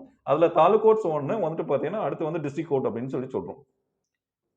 இந்த ரெண்டு கோர்ட்டினுடைய வந்து பார்த்தீங்கன்னா ஒரு டிகிரி வந்துட்டு போடுறாங்க, ஒரு ஜட்ஜ்மெண்ட்ஸ் போடுறாங்க, ஒரு வேர்டிக்ட் வந்து பார்த்தீங்கன்னா டெலிவர் பண்றாங்க அப்படின்னா அந்த deliver the verdict during the deliver the time of the verdict on the certain kinds of the cases by the jurisdiction of the both the taluk court and district court to the violation of the beyond the jurisdiction it own jurisdiction of the particular courts அப்படின்னா to the what are the criteria you were taken into the consideration during the time of the deliver the verdict on certain kinds of the case by the so and so court to immediately send all the document to before to the knowledge the particular to the direction to the lower courts of the or subordinate courts of the state by the higher courts of the India. The name of the name of the writ petition during the submission before the higher courts of the state or higher courts of India. The name of the writ petition is also known as reputably and familiarly and famously also known as writ of certiorari அப்படின்னு சொல்றோம். அப்போ இந்த கீழ்நிலை நீதிமன்றங்கள் தனக்கான அதிகார வரம்பை மீறி உரிமையில் சம்பந்தப்பட்ட வழக்கிலோ அல்லது கிரிமினல் சம்பந்தப்பட்ட வழக்கிலோ அல்லது குற்றவியல் சம்பந்தப்பட்ட வழக்கிலோ அல்லது உரிமையில் சம்பந்தப்பட்ட வழக்கிலோ சம்பந்தப்பட்ட நீதிமன்றம் தனக்கு அளிக்கப்பட்டுள்ள அதிகார வரம்பை மீறி வந்து தீர்ப்புகள் வழங்கப்படுகின்ற பொழுது எதன் அடிப்படையில் சம்பந்தப்பட்ட வழக்குகளை நீங்க தீர்மானித்தீர்கள் என்ற கருத்தில் கொண்டு தனக்கான அனைத்து ஆவணங்களும் என் முன்பு நீங்கள் அனுப்ப வேண்டும் என்று வலியுறுத்தி ஒரு நீதி பேராணை உச்ச நீதிமன்றத்திலோ உயர் நீதிமன்றத்திலோ தாக்கல் செய்யப்பட்டால் அந்த நீதி பேராணையுடைய பெயரை வந்து நெறியுறுத்தும் நீதி பேராணை என்று சொல்லிக்கிறான். ரிட் ஆஃப் செர்ஷியோரேரி அப்படின்னு சொல்றான். அப்போ the lower courts வந்து பார்த்தீங்கன்னா to certify the judgments on certain kinds of the cases by the apex court of India under the article 226 of the Constitution of India or less 32 of the Constitution of India. These are the frequently related the information under the writ of வந்து certiorari அப்படின்னு சொல்லலாம். And the last one is a writ of quo warranto அப்படின்னு சொல்றோம். Quo means to the qualifications அப்படின்னு சொல்றான். And the writ of quo warranto is also applicable only in the common post or public post of the government services. அந்த தகுதி வினா கோரும் நீதி பேராணை என்பது பொது பதவிக்கு மட்டுமே வந்து பார்த்தீங்கன்னா ஒரு பொருந்தக்கூடிய ஒரு நீதி பேராணை என்பது நம்ம தெரிந்து கொள்ள வேண்டிய விஷயங்கள். தனிப்பட்ட அதிகாரத்துக்கோ தனியார் நிறுவனத்துக்கோ அந்த நீதி பேராணை என்பது பொருந்தாது. அந்த இடத்துல quo means writ of quo warranto அப்படின்னு சொல்றோம். Right of is a quo warranto அப்படின்னு சொல்றோம். இந்த இடத்துல quo means is a qualification. To ask the qualification,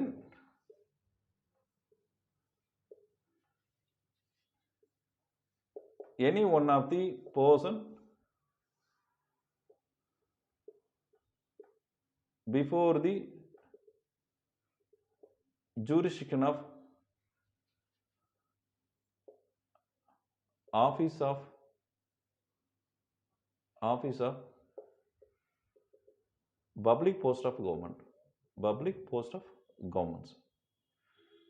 To ask the question, any one of the person before the jurisdiction of the office of the public post of the government, not for the private not for the private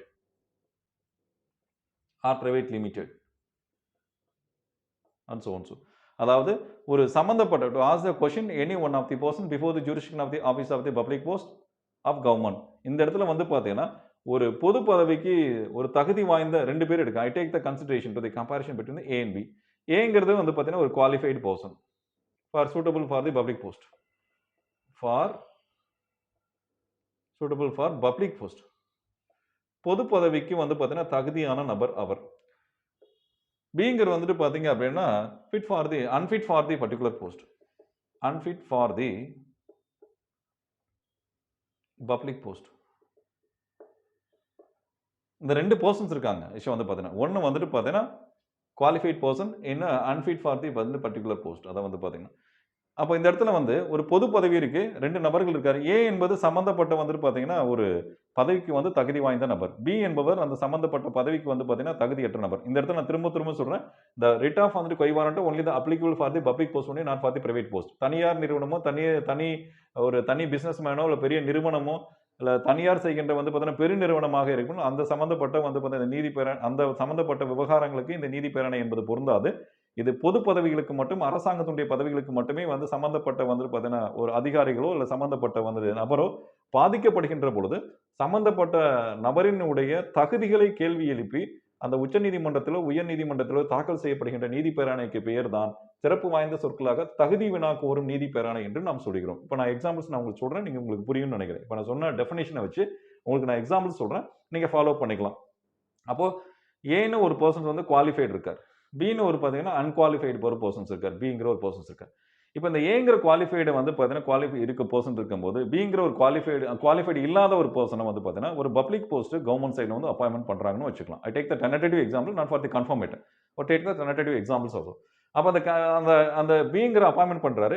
இந்த இடத்துல வந்து ஏ வந்து பியினுடைய குவாலிஃபிகேஷனை வந்து question raise பண்ணி ஒரு பெட்டிஷனை வந்துட்டு பார்த்தீங்கன்னா ஹைகோர்ட்லையோ supreme கோர்ட்லையோ article 32 use பண்ணி சுப்ரீம் கோர்ட்லையோ இல்லை ஆர்டிகல் 226 யூஸ் பண்ணி வந்துட்டு பார்த்தீங்க அப்படின்னா ஹைகோர்ட் ஆஃப் தி ஸ்டேட்லேயோ உங்களுக்கு ஒரு பெட்டிஷன் போட்டார்னா அந்த பெட்டிஷனுக்கு பேர் வந்து ரிட் ஆஃப் quo warranto அப்படின்னு நம்ம சொல்கிறோம். அப்போது இந்த இடத்துல நமக்கு பக்கா ஒரு கிளாரிட்டிஸ் பார்த்துருப்போம். கிளாசிஃபிகேஷன் ஆஃப் ரிட்டு பார்த்தோம். ஃபண்டமெண்டல் ரைட்ஸ்னால் வந்துட்டு பார்த்தா என்னென்ன ஃபண்டமெண்டல் ரைட்ஸ் இருந்துச்சு, எந்த ஃபண்டமெண்டல் ரைட்ஸை கேன்சலேஷன் பண்ணாங்க, இப்போ எங்கே வச்சிருக்காங்க, எந்த ஆர்டிக்கலில் நம்ம கோட் பண்ணியிருக்காங்க அப்படின்னு தெரியும். எந்தெந்த ஈவெண்ட்டுக்கு வந்து கேஸ் ஃபைல் பண்ண முடியும், எந்தெந்த ஈவெண்ட்டுக்கு வந்து பார்த்தீங்கன்னா உங்களுக்கு ரிட்டு போட முடியும் அப்படின்னு நமக்கு தெளிவாக புரிஞ்சு போச்சு. இன்னும் நான் உங்களுக்கு வந்து கிளாரிட்டிஸாக அந்த ரிட்டை வச்சு ஒரு சின்ன ஸ்டோரி சொல்லிட்டு நெக்ஸ்ட் வந்து நம்ம வந்துட்டு பார்த்தீங்கன்னா சுப்ரீம் கோர்ட் ஆஃப் இந்தியா வந்துட்டு பார்த்தீங்கன்னா காம்போசிஷன்ஸ் அண்ட் இது மற்ற விஷயத்தில் நம்ம பார்க்கலாம். இப்போ வந்துட்டு ஏ ஒரு பர்சன்ஸ் இருக்கார், ஆர் சி ஆர் ஒரு டின்னு ஒரு பர்சன்ஸ் இருக்கார். இவர் வந்துட்டு பார்த்தீங்கன்னா உங்களுக்கு டூயிங் த பிஸ்னஸ் ஆக்டிவிட்டீஸ்,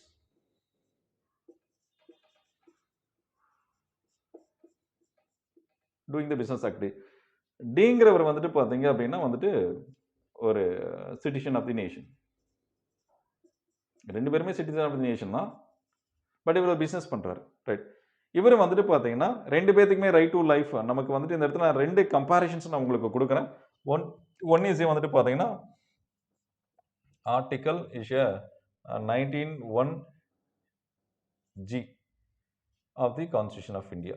ஒன்று.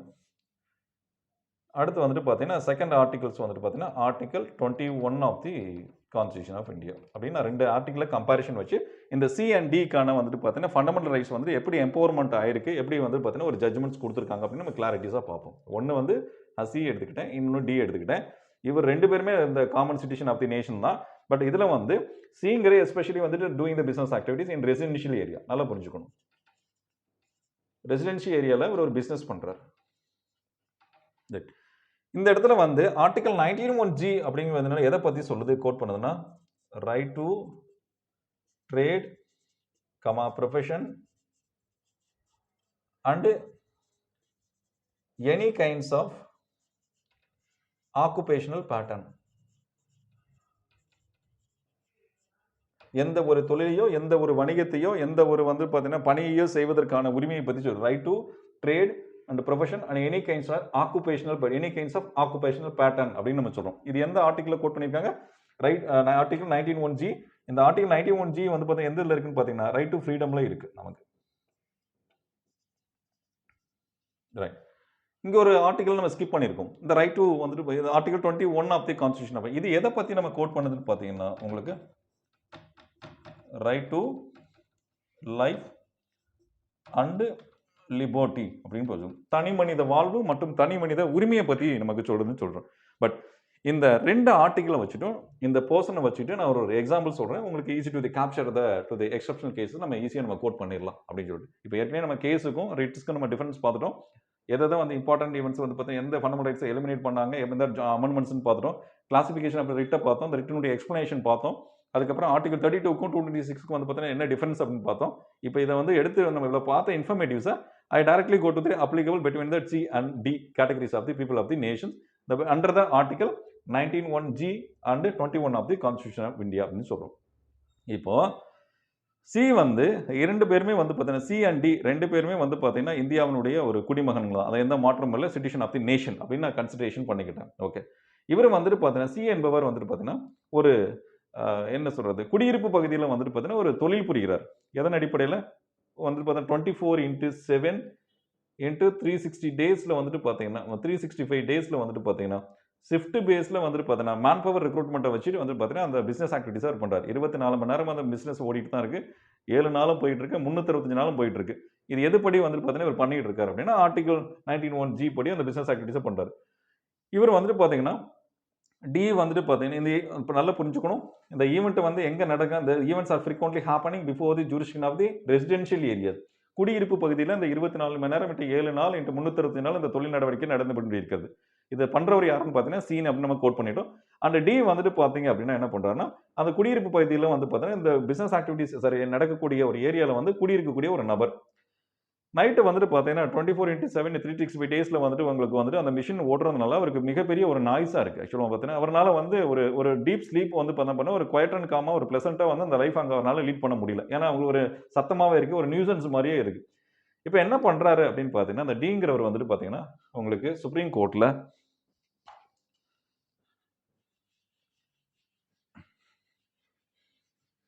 இந்த டிங்கிறவர் வந்து பார்த்தீங்கன்னா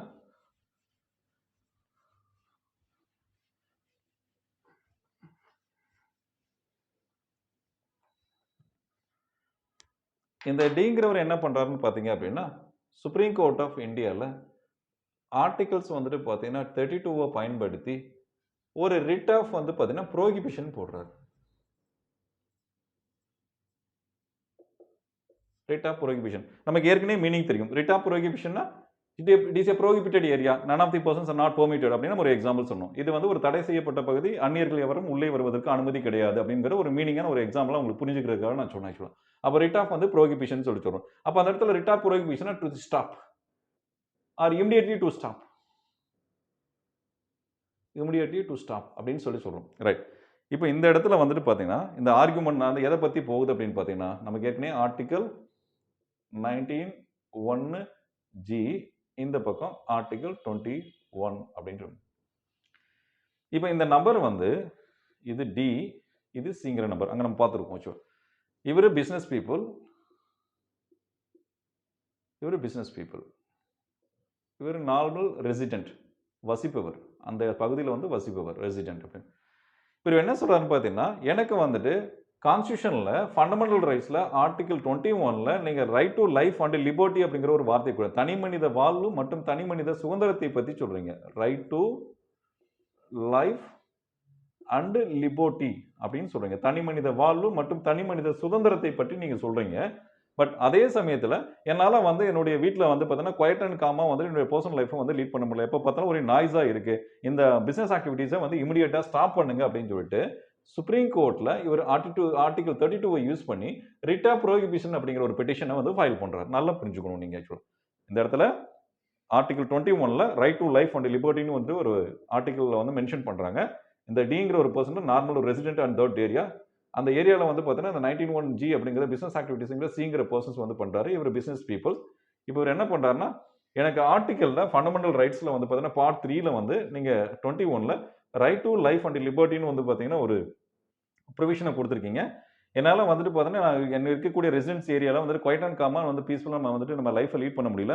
அதனால இந்த பிஸ்னஸ் ஆக்டிவிட்டீஸை இமீடியட்டாக ஸ்டாப் பண்ணுங்க அப்படின்ட்டு வந்துட்டு ஒரு பெட்டிஷனை வந்துட்டு போடுறாரு. அந்த பெட்டிஷனுக்கு பேர் ரிட் ஆஃப் ப்ரோஹிபிஷன். இப்போ இவர் போட்ட உடனே இவர் என்ன பண்ணாருன்னா, இவர் அப்ஜெக்ஷன் பண்றாரு. அந்த இடத்துல வந்து ஆர்டிகல் 19(1)G அப்படிங்கிற பேர்ல வந்து இவர் என்ன சொல்றாரு, எனக்கு வந்துட்டு பார்த்தீங்கன்னா இந்தியா கான்ஸ்டியூஷன்ல வந்து பார்த்தீங்கன்னா right to trade and occupation, அதாவது எந்த ஒரு வணிகத்தையும், அது எந்த ஒரு வந்து பார்த்தீங்கன்னா தொழிலையும், எந்த ஒரு வந்து பார்த்தீங்கன்னா பணியையும் வந்து செய்வதற்கு எனக்கு வந்து அரசியல் சாசனத்தில் வந்து பார்த்தீங்கன்னா நமக்கு வழிவகை செய்யப்படுது. 19(1)G is one of the fundamental rights. இதுவும் வந்து பார்த்தீங்கன்னா ஃபண்டமெண்டல் ரைட்ஸ் அப்படின்னு நம்ம சொல்றாங்க ஆக்சுவலா. பட் இந்த இடத்துல வந்து இது என்னுடைய ஃபண்டமெண்டல் ரைட்ஸ்னு இவர் வந்து ஆர்குமெண்ட் பண்றாரு. அப்போ கோர்ட் வந்து இன்வெஸ்டிகேட் பண்ணுது. இந்த இடத்துல வந்து ஒரே ஒரு விஷயத்தை வச்சு வந்து பார்த்தீங்கன்னா இவருக்கான கொடுத்த பெர்மிஷனை வந்து பெர்மிட்டட் லைசன்ஸை வந்து பார்த்தீங்கன்னா கேன்சலேஷன் பண்ணிட்டு இவருக்கு ஃபேவரான ஒரு ஜட்ஜ்மெண்ட்ஸை வந்து கொடுக்குறாங்க அப்படின்னு நம்ம தெரிஞ்சு கொள்ள வேண்டிய ஒரு விஷயம். அப்போ எதை பேஸ் பண்ணி கொடுத்தாங்க?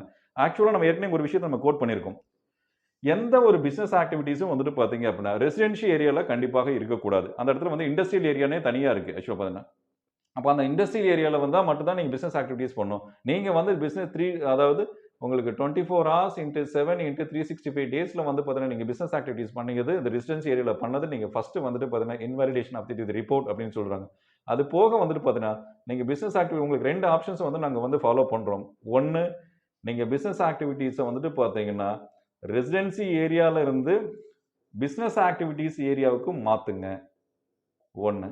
செகண்ட் ஒன் இஸ் அப்படியே உங்களுக்கான பாசிபிள் இல்லையா, you are immediately eligibility to the engage with business activities till 10 PM only அப்படின்னு ஒரு ஜட்ஜ்மெண்ட்ஸ் கொடுக்குறாங்க. அதாவது நீங்கள் பிஸ்னஸ் ஆக்டிவிட்டீஸில் வந்து பார்த்தீங்கன்னா ஒன்று பிஸ்னஸ் நடத்தக்கூடிய பகுதியிலிருந்து தொழிற்சாலை புரிகின்ற இடத்துக்கு வந்து பார்த்தீங்கன்னா வீடுகள் இருக்கின்ற பகுதியில் அது குடியிருப்பு பகுதியிலிருந்து மாற்றுங்க அப்படின்னு ஃபர்ஸ்ட் ஒரு ஆப்ஷனை கொடுக்குறாங்க. செகண்ட் ஈவெண்ட்ஸ் அப்படி உங்களுக்கான மாற்றுவதற்கான வாய்ப்பு இல்லை என்றால் நீங்கள் 10 மணிக்கு உள்ள வரை மட்டும்தான் அந்த தொழில் நடவடிக்கைகளை மேற்கொள்ள வேண்டும் என்று இந்த சம்பந்தப்பட்ட வந்து பார்த்தீங்கன்னா சிஎனுடைய வந்து பார்த்தீங்கன்னா அடிப்படை உரிமையை வந்து பார்த்தீங்கன்னா நிறுத்தி வைத்து விட்டு சம்பந்தப்பட்ட நபருக்கு மட்டுமே வந்து சாதகமாக அந்த சிடி என்பவருக்கு வந்து அந்த தீர்ப்பு என்பது வழங்கப்பட்டது அப்படிங்கிறது நம்ம தெரிந்து கொள்ள வேண்டிய ஒரு விஷயங்கள். இந்த பர்ஃபெக்ட்லிஸ் வந்து பார்த்தீங்கன்னா இது பேப்பரில் வர இன்ஃபர்மேட்டிவ்ஸ் இதை உங்களுக்கு நான் டெய்லி பேப்பரில் வந்து லேர்ன் பண்ணிக்கிட்டு தான் உங்களுக்கு நான் ஷேர் பண்ணுறேன்.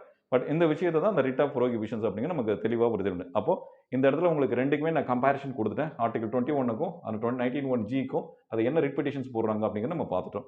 அடுத்து வந்துட்டு பார்த்தீங்க அப்படின்னா நம்ம சுப்ரீம் கோர்ட்ஸை பற்றி நம்ம அடுத்து பார்க்கலாம். இப்போ பேசிக் ஈவெண்ட்ஸ் எல்லாமே நம்ம பார்த்துட்டோம். இப்போ காம்போசிஷன்ஸு சுப்ரீம் கோர்ட்ஸு என்ன ஏது அப்படின்னு இருக்கிறது நம்ம ஃபுல்லாகவே நம்ம கொஞ்சம் ஃபாலோ பண்ணலாம். அடுத்தது எப்போ சுப்ரீம் கோர்ட்ஸுடைய காம்போசிஷன்ஸ் எவ்வளோ இருக்குது, எத்தனை ஜட்ஜஸ் இருப்பாங்க, எப்போ வந்துட்டு பார்த்தீங்க அவங்களுக்கான குவாலிஃபிகேஷன்ஸ் என்ன, அவங்களுடைய டென்யூர் என்ன அப்படிங்கிறது நம்ம வந்துட்டு பார்த்தீங்கன்னா அடுத்ததை நம்ம ஃபாலோ பண்ணி நம்ம பார்க்கலாம். ஆக்சுவலாக வந்து பார்த்தீங்கன்னா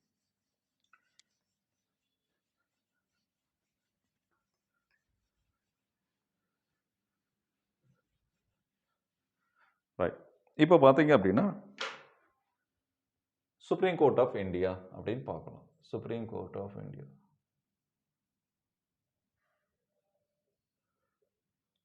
இதை பற்றி நீங்கள் தெரிஞ்சுக்கிறதுக்கு முன்னாடி ஜுடிஷியரி சிஸ்டம் ஆஃப் இந்தியா அப்படிங்கிறத பற்றி நம்ம கோட் பண்ணிவிட்டு அதுக்கப்புறம் போனால் உங்களுக்கு பர்ஃபெக்ட்னு ஒரு நாலேஜ் கிடைக்கும். Judiciary system of India or judiciary of India அப்படின்னு கூட சிஸ்டம் ஆஃப் இந்தியா நீங்கள் ஃபாலோ பண்ணலாம். இதில் மொத்தம் நீங்கள் 3 ஈவெண்ட்டாக அந்த ஜுடிஷியரி சிஸ்டம் ஆஃப் இந்தியாவை எடுத்துக்கலாம். ஆர் யூனியன் ஜுடிஷியரி கூட எடுத்துக்கலாம் நீங்கள்.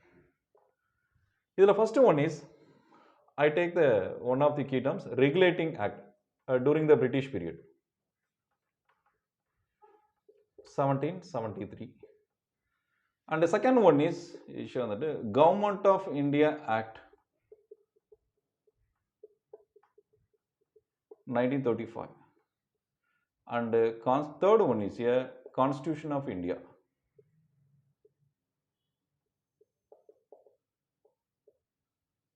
is January 26, 1950. இந்த மாதிரி எடுத்துக்கலாம். இப்போ வந்துட்டு பார்த்தீங்கன்னா உங்களுக்கு ரெகுலேட்டிங் ஆக்ட் படி வந்து பார்த்தீங்கன்னா உங்களுக்கு Privy Council of India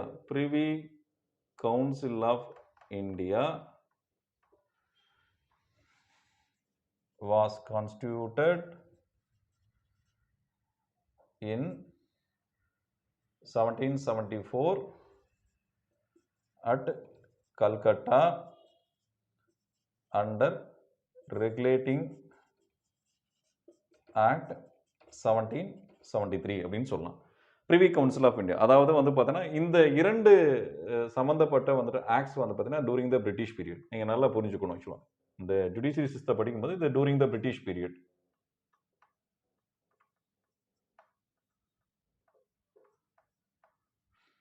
அப்போ இந்த இடத்துல வந்து ரெகுலேட்டிங் ஆக்ட் வந்து 1773 படி வந்து பார்த்தீங்கன்னா Privy Council of India was constituted in 1774 at Calcutta under the Regulating Act 1774 அப்படின்னு நம்ம வந்து பார்த்தீங்கன்னா கோட் பண்ணி நம்ம ஒரு விஷயங்கள் நம்ம சொல்கிறோம். ஆக்சுவலாக 1774ல் இதில் வந்துட்டு பார்த்தீங்கன்னா உங்களுக்கு அடுத்த கீ டேர்ம்ஸ் வந்துட்டு பார்த்தீங்கன்னா ஒரு powers and functions expansion of the powers and functions of the expansion of powers and functions of Privy Council of India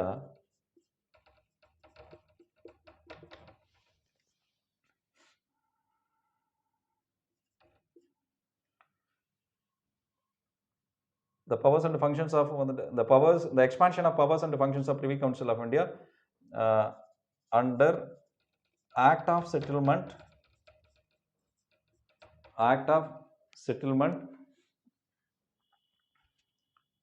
1781 அப்படின்னு சொல்றோம். The expansion of powers and functions of the Privy Council of India were under Act of Settlement 1784 அப்படின்னு சொல்றோம். 1781 like 1781 is perfectly right. So the expansion of the powers and functions of the Privy Council of India were expanded under Act of Settlement in 1781 அப்படின்னு நம்ம சொல்ல முடியும். அப்போ the Privy Council of India வந்து பார்த்தீங்கன்னா உருவாக்கப்பட்டது கல்கட்டாவில் 1774 ஒழுங்குமுறை சட்டம் 1773 பயன்படுத்தி உருவாக்கப்பட்டது.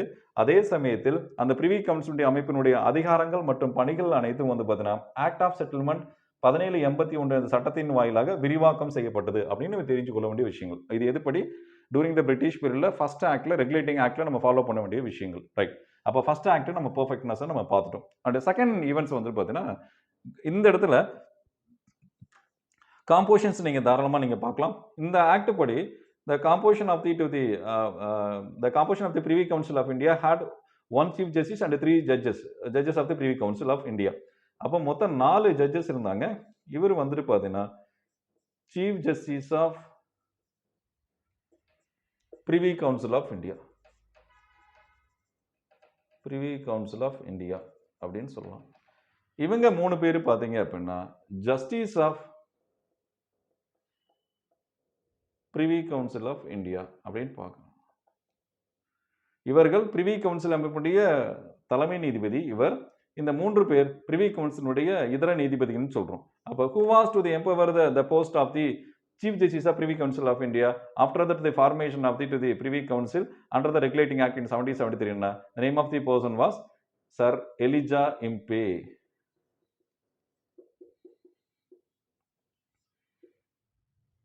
சார் எலிஜா இம்பே அப்படிங்கிறது தான் அந்த பிரிவி கவுன்சில் அமைப்புடைய முதலாவது வந்து பார்த்தீங்கன்னா தலைமை நீதிபதியாக இருந்தார். அந்த சமயத்தில் மொத்தம் 3 இதர நீதிபதிகள் இருந்தார்கள் அப்படிங்கிறது நம்ம தெரிந்து கொள்ள வேண்டிய விஷயம். அப்போ ரெகுலேட்டிங் ஆக்டை பற்றி வந்து பார்த்தீங்கன்னா ஒரு ஜுடிஷியரி ஈவெண்ட்ஸ் வந்து நம்ம தெளிவாக நம்ம பார்த்துட்டோம். இது போக வந்து பார்த்தீங்கன்னா இந்த பவர்ஸ் அண்ட் ஃபங்க்ஷன்ஸை பற்றி நம்ம பேசும்பொழுது வந்து பார்த்தீங்கன்னா சோஷியல் அண்ட் ரிலீஜியஸ் வந்துட்டு customs, social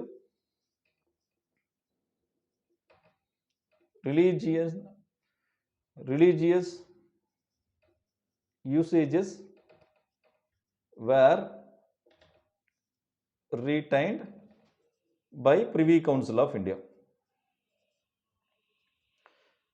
Privy Council of India அப்படின்னு சொல்லுவோம். இந்த இடத்துல மதம் சார்ந்த அல்லது சமூகம் சார்ந்த வழக்காறுகளை கையாளுவதற்கு மட்டுமே அந்த பிரிவி கவுன்சில் அமைப்பிற்கு அல்லது பிரிவி கவுன்சில் நீதிமன்றத்திற்கு ஒழுங்குமுறை சட்டம் 1773 படி அதிகார வரம்பு மற்றும் அதிகாரங்கள் மற்றும் பணிகள் என்பது வழங்கப்பட்டிருந்தது அப்படின்னு தெரிஞ்சுக்க வேண்டியது. அப்போ social and religious usages were retained by or were empowered by the Privy Council of India after the formation of the Privy Council of India under Regulating Act 1773 அப்படின்னு நம்ம வந்து Regulating Act 1773 அப்படின்னு நம்ம சொல்ல முடியும். அப்போ Regulating Act பத்தி நம்ம பெர்ஃபெக்ட்னஸா நம்ம என்ன ஈவென்ட் அப்படின்னு நம்ம பார்த்துட்டோம். அடுத்து கவர்மெண்ட் ஆஃப் இந்தியா ஆக்ட் அப்படின்னு நம்ம ஒன்று இருக்கு. அப்போ இந்த கவர்மெண்ட் ஆஃப் இந்தியா ஆக்ட்ல என்ன நம்ம ஃபாலோ பண்ணியிருக்காங்க அப்படின்னு பார்த்தீங்கன்னா இந்த இடத்துல federal court of India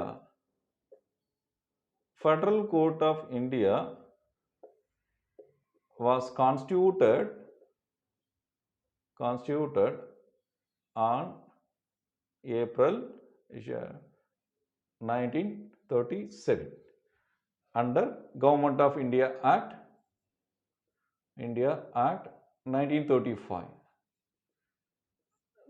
During the formation of the Federal Court of India, the composition of the Federal Court, it had 1 plus 6 equal to 7. Is a Chief Justice of Federal Court of India and 6 is Justice of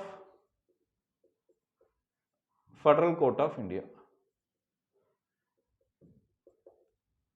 Justice of Federal Court of India. அப்போ இந்த அதாவது ஒழுங்குமுறை சட்டம் 1935 வந்துட்டு British அரசாங்கத்தால் இயற்றப்பட்டது.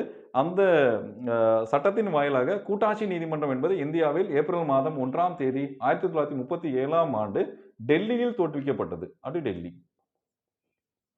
இது எப்படி நம்ம ஃபார்முலேட் பண்ணலாம்? Federal Court of India was constituted on April 1st 1937 at Delhi under the Government of India 1935 அப்படின்னு நம்மளால சொல்ல முடியும். அப்போ இந்திய அரசு சட்டம் 1935 அடிப்படையாக கொண்டு கூட்டாட்சி நீதிமன்றம் என்பது ஏப்ரல் மாதம் 1ஆம் தேதி 1937ஆம் ஆண்டு டெல்லியில் உருவாக்கப்பட்டது. During the formation of the Federal Court of India, it had the 7 number of the justices under the jurisdiction of the court. The name of the prime is here, Chief Justice of the Federal Court of India, and other 6 number of the judges were empowered the Justice of the Federal Court of India அப்படின்னு நம்ம code பண்ண முடியும்.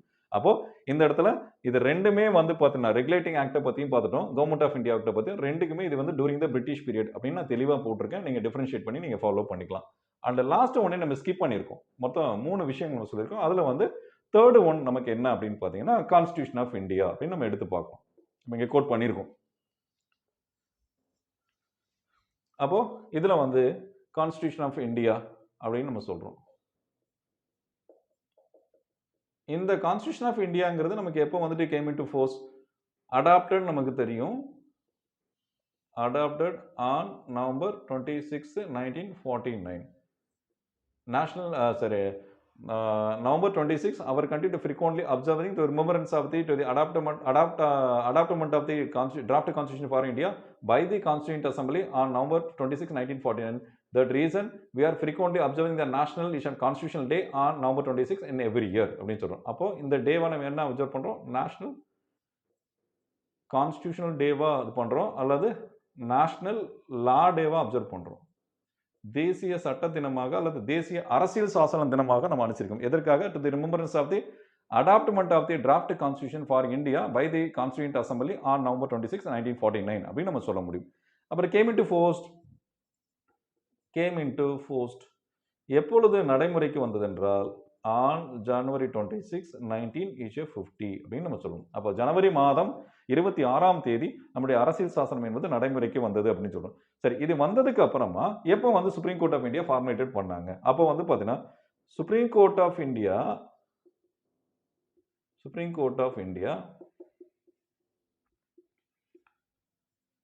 was constituted right on January 28, 1950 under the Constitution of India 1950 அப்படின்னு சொல்லலாம். அப்போ உச்சநீதிமன்றமானது ஜனவரி மாதம் 28ஆம் தேதி 1950ஆம் ஆண்டு இந்திய அரசியல் சாசனத்தின் 1950 அடிப்படையாக கொண்டு டெல்லியில் தோற்றுவிக்கப்பட்டது. அது டெல்லி. அப்போ நமக்கு வந்து பார்த்தீங்கன்னா 3 விஷயங்கள் நமக்கு ஜுடிஷியல் சிஸ்டத்தில் நம்ம ஒரு கிளாரிட்டிஸாக நம்ம வந்து பார்த்துருக்கோம். ஒன்று வந்துட்டு பார்த்தீங்க அப்படின்னா regulating act during the time of the British period, ஒன்று after the commencement of the constitution of India. அப்படி நீங்கள் 2 விஷயத்தை கூட எடுத்துக்கலாம். ஒன்று வந்து during the British period and after the enactment of the constitution of India. After the enactment of the constitution of India அப்படின்னு கூட நீங்கள் எடுத்துக்கலாம். அப்போ அரசியல் சாசனம் வந்துட்டு பார்த்தீங்கன்னா இயற்றப்படுவதற்கு முன்பாக இந்தியாவில் நீதித்துறையினுடைய வரலாறு என்பது பெரும் சட்டத்தின் வாயிலாக வரையறுக்கப்பட்டுள்ளது. அரசியல் சாசனம் வரையறுக்கப்பட்டதற்கு பின்பாக அதற்கு பின்பாக வந்து தற்போதைய நடைமுறைகள் என்பது வேறு மாதிரியாக உள்ளது அப்படின்னு நம்ம 3 விதமான கூறுகளை என்பது நம்ம பார்த்துட்டோம். இப்போ வந்துட்டு பார்த்தீங்கன்னா classification of the jurisdiction of the supreme courts அப்படிங்கிறது நம்ம என்னன்னு சொல்லி நம்ம பார்க்கலாம். ஆக்சுவலாக வந்துட்டு இப்போ கோர்ட்டு என்ன ஏது நமக்கு தெரிஞ்சு போச்சு, யார் ஃபார்மேட்டட் பண்ணா எப்படி எந்த ஆக்ட் படி அப்படின்னு நமக்கு எல்லாமே தெரிஞ்சு போச்சு. இதுக்கப்புறம் வந்துட்டு பார்த்தீங்கன்னா இந்த பவர்ஸை பற்றி நம்ம ஃபாலோ பண்ணலாம். சுப்ரீம் கோர்ட்டில் என்னென்ன பவர்ஸ் இருக்கு அப்படிங்கிறத நம்ம கொஞ்சம் ஃபாலோ பண்ணலாம். ஆக்சுவலாக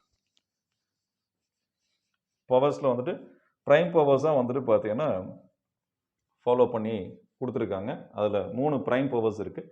அந்த ப்ரைம் பவர்ஸை நம்ம கிளாசிஃபிகேஷன் நம்ம ஃபாலோ பண்ணோம் அப்படின்னா நம்ம பெட்டராக இன்ஃபர்மேஷன்ஸை நம்ம ஷேர் பண்ண முடியும். ஒன்று, powers and functions of supreme court of India under the constitution law. Powers and functions of supreme court of India under the constitution law or under the constitution of India அப்படின்னு சொல்கிறோம். இப்போ supreme கோர்ட்டினுடைய பவர்ஸை நம்ம வந்து classification பண்ணும்பொழுது major கிளாசிஃபிகேஷன்ஸை நம்ம மொத்தம் 3 எடுத்துக்கலாம். ஒன்று வந்துட்டு பார்த்தீங்க அப்படின்னா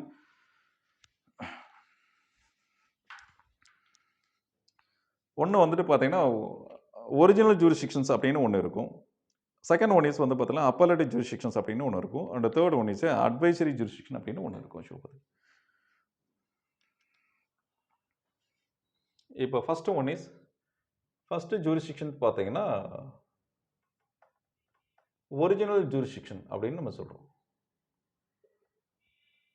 அசல் அதிகார வரம்பு அப்படின்னு நம்ம சொல்லி சொல்கிறோம். இதில் வந்து ஒரிஜினல் ஜூரிஸ்டிக்ஷனை பொறுத்த வரைக்கும் ஒன்று, first பெட்டிஷன்ஸு dispute between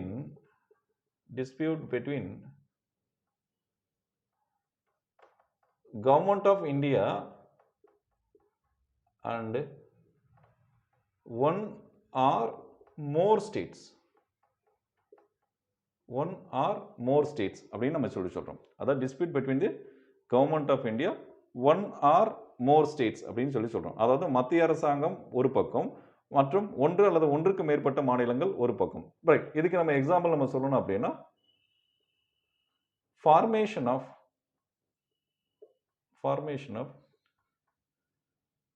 Kaveri management commission, Kaveri மேலாண்மை ஆணையம் உருவாக்குவது தொடர்பாக Kaveri management commission, Kaveri formation of Kaveri management commission. And the second one is formation of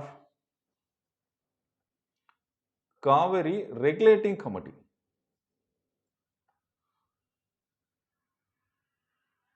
அதாவது காவிரி மேலாண்மை ஆணையம் உருவாக்கம் தொடர்பாக சம்பந்தப்பட்ட மாநிலங்களுக்கும் சம்பந்தப்பட்ட மத்திய அரசாங்கத்துக்கும் இடையே நடைபெறுகின்ற ஒரு வழக்குகள். அண்ட் செகண்ட் ஒன் இஸ் வந்துட்டு காவிரி ஒழுங்குபடுத்துதல் குழுவுக்கு வந்து உருவாக்கம் தொடர்பாக வந்துட்டு சம்பந்தப்பட்ட வந்து மத்திய அரசாங்கத்துக்கும் மாநிலங்களுக்கு இடையே நடைபெறுகின்ற வழக்குகள். இந்த ஃபர்ஸ்ட் பாயிண்ட்டுக்கு நம்ம எக்ஸாம்பிள் சொல்லலாம். அப்போ ஃபர்ஸ்ட் வந்து dispute between the government of India and government of state.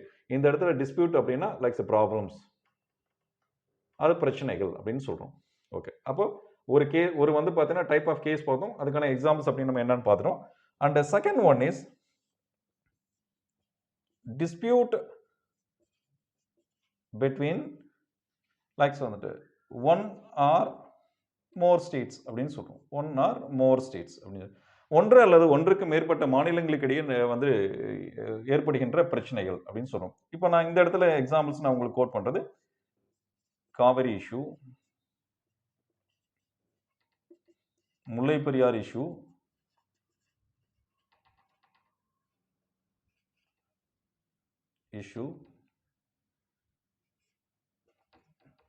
And Palar issue, இது எல்லாமே சொல்ல முடியும். இப்போ காவிரி இஷ்யூவை பொறுத்த வரைக்கும் பிட்வீன் த ஸ்டேட்ஸ் வந்துட்டு பார்த்தீங்கன்னா தமிழ்நாடு அண்டு கர்நாடகா அப்படின்னு சொல்லலாம். முல்லை பெரியார் இஷ்யூ வந்துட்டு பார்த்தீங்கன்னா இப்போ கேரளா அண்டு தமிழ்நாடு அப்படின்னு சொல்லலாம்.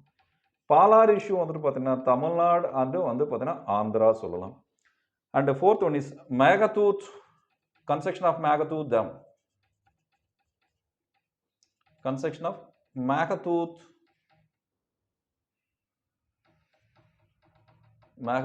dam. Between the issues under Tamil Nadu and Karnataka. These are the example of the dispute between the one or more states. அப்போ இது ரெண்டாவது வகையான கேஸாக வந்து நம்ம எக்ஸாம்பிள்ஸ் அப்படிங்கிறது நம்ம நல்லா கோட் பண்ண முடியும். தேர்ட் ஒன் இஸ் வந்துட்டு பார்த்தீங்கன்னா one is a government of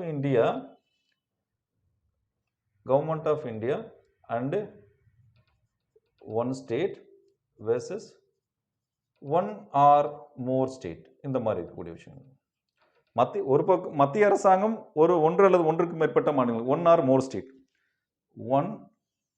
one or more state ஒரு பக்கம், அதர் பக்கம் வந்து ஒன் ஆர் மோர் ஸ்டேட்ஸ் அப்படிங்கிறது ஒரு பக்கம். இது இந்த மாதிரி ஒரு கேஸுகள்ஸ் அப்படிங்கிறது வந்துட்டு பார்த்தீங்கன்னா தேர்டு டிஸ்பியூட்டாக வந்துட்டு to frequently filed under the original jurisdiction of the supreme court of India அப்படின்னு சொல்லணும். அப்போ ஒரிஜினல் ஜூரிஸ்டிக்ஷனில் ஃபர்ஸ்ட் ஒரு டைப் ஆஃப் கேசஸ் பார்த்தோம், அதுக்கான எக்ஸாம்பிள்ஸ் பார்த்தோம். செகண்ட் டைப் ஆஃப் கேசஸ் பார்த்தோம், அதுக்கான எக்ஸாம்பிள் பார்த்தோம். தேர்ட் டைப் ஆஃப் கேசஸ் பார்த்தோம், அதுக்கான ஈவெண்ட்ஸ் பண்ணணும். அண்ட் ஃபோர்த் ஒன் இஸ் வந்துட்டு பார்த்தீங்கன்னா under the original jurisdiction of the supreme court of India பார்த்தீங்கன்னா dispute regard the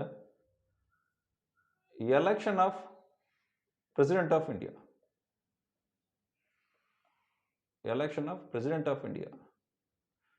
Dispute regard the election of President of India. குடியரசுத் தலைவர் தேர்தலில் வந்துட்டு பார்த்தீங்கன்னா உங்களுக்கு ஏதாவது வந்துட்டு வாக்கு சம்பந்தமாகவோ இல்லை எண்ணிக்கை சம்பந்தமாகவோ லைக்ஸ் வந்துட்டு பார்த்தீங்கன்னா ஓட்டிங் சம்பந்தமாகவோ இல்லை கவுண்டிங் சம்பந்தமாகவோ இல்லை எலெக்ஷன் சிஸ்டம் சம்பந்தமாகவோ லைக்ஸ் வந்து சிஸ்டம் ஆஃப் எலெக்ஷன்